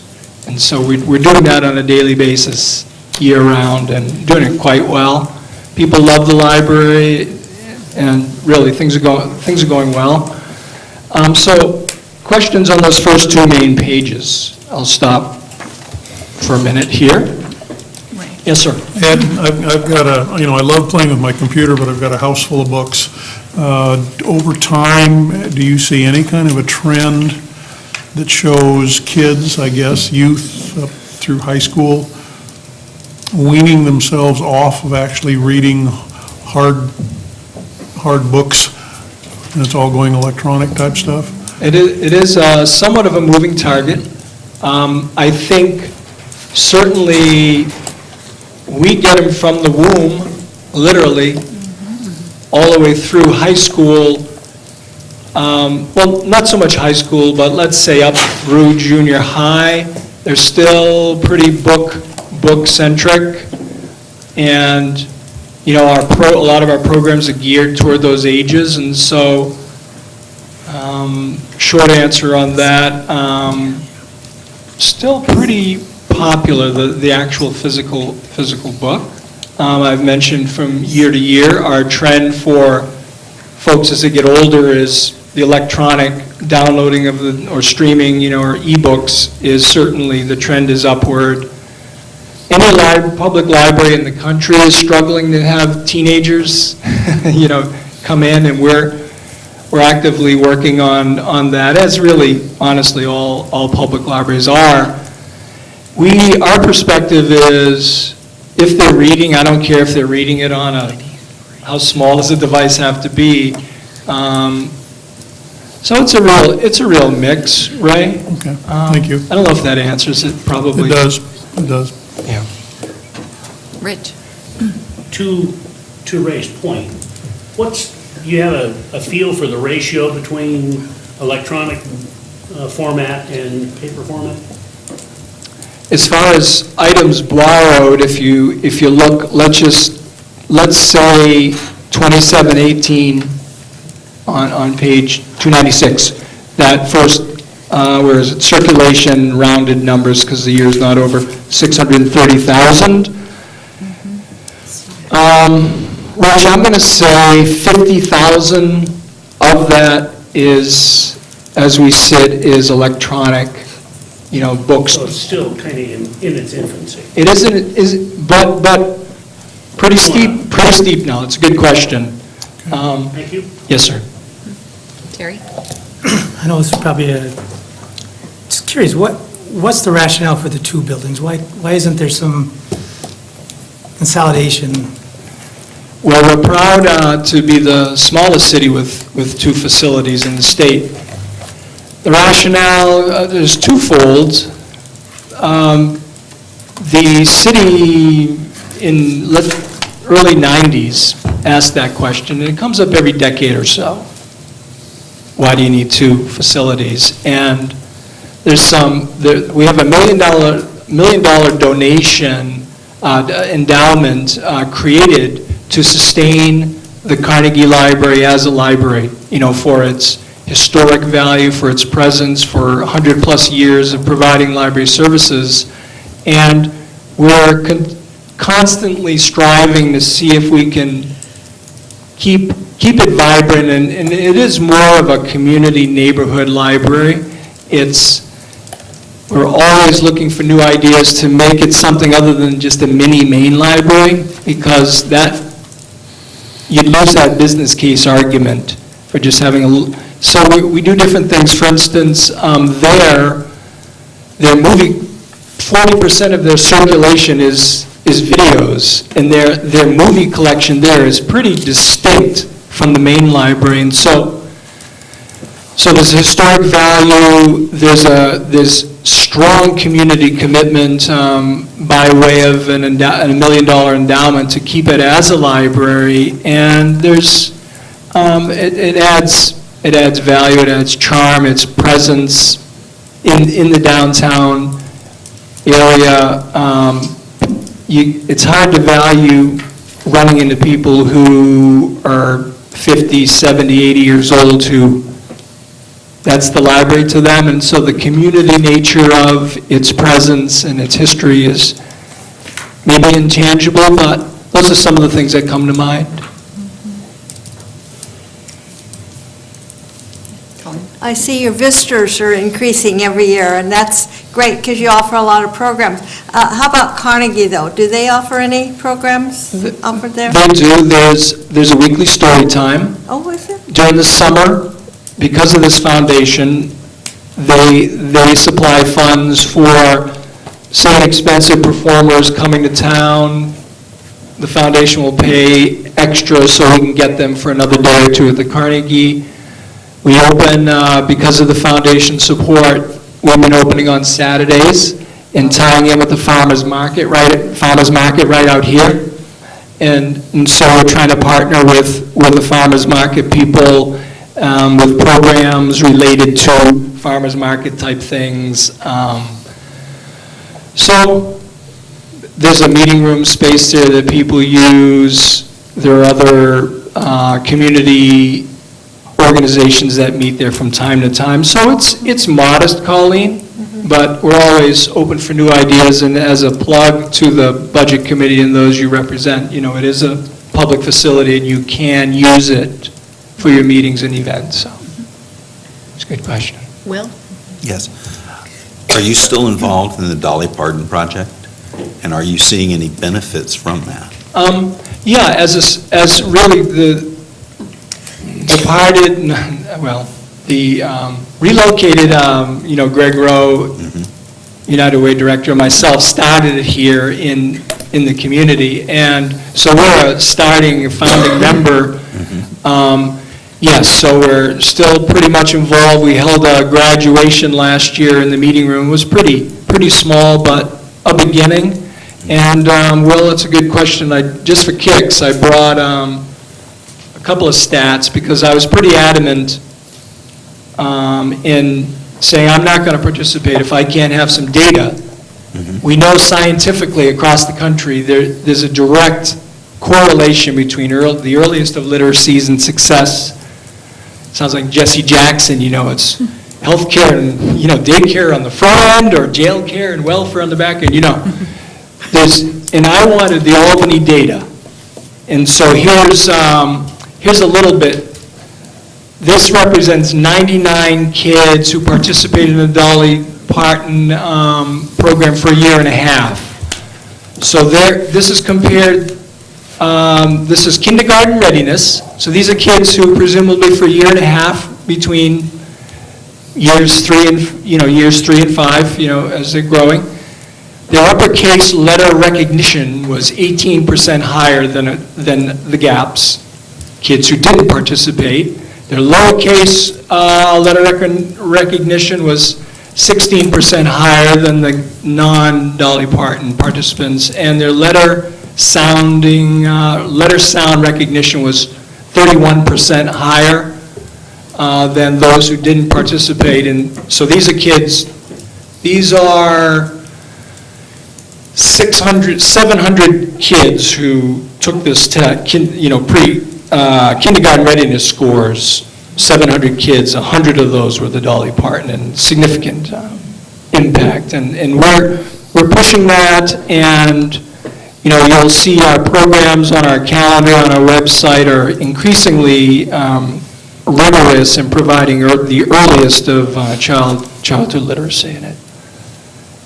It looks like it's, as we thought it would, is pretty effective. And it's hard to get, this data and to work really closely with the schools sometimes because they're doing other things and they have to do other things with the numbers. And so it's a work in progress. It's a good question. Thank you. So, Ed, on page 296 under strategies and actions, you've got the collaboration with the GAPS. Is that part of So I know some grade school kids that meet with reading tutors at the library. I don't know how that happens, if they're doing that on their own, or is that part of this kind of collaboration? No, that's not an official relationship. We have tutoring rooms, study rooms that tutors throughout the community use, reserve them and do that. Reflects a couple of things. Historically, librarians have gone to all the schools, all 20-plus schools and gaps, and talked about a summer reading program, especially done book talks, engaged with teens, and created for instance, a very robust teen volunteer program. So there's that part of it, and then more recently, as you know, we've created a setup whereby their school IDs work as library cards. And so that's to encourage those kids whose parents can't get to the libraries to register them, or for whatever reason, their cards will work. So we're continually working with GAP staff to provide access, to support the kids. With our new hires and promotions, we're going to be a little more robust in working with especially the high school kids. I don't know if that answers your question. Any other questions for Ed? No? Thank you very much. Thank you, sir. Thank you very much.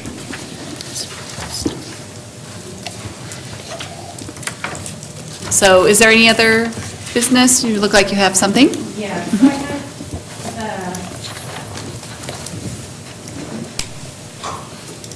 I have an answer on the medical marijuana facilities revenues. So anytime a medical marijuana facility applies to the city for a facility application, they have to pay a fee for that.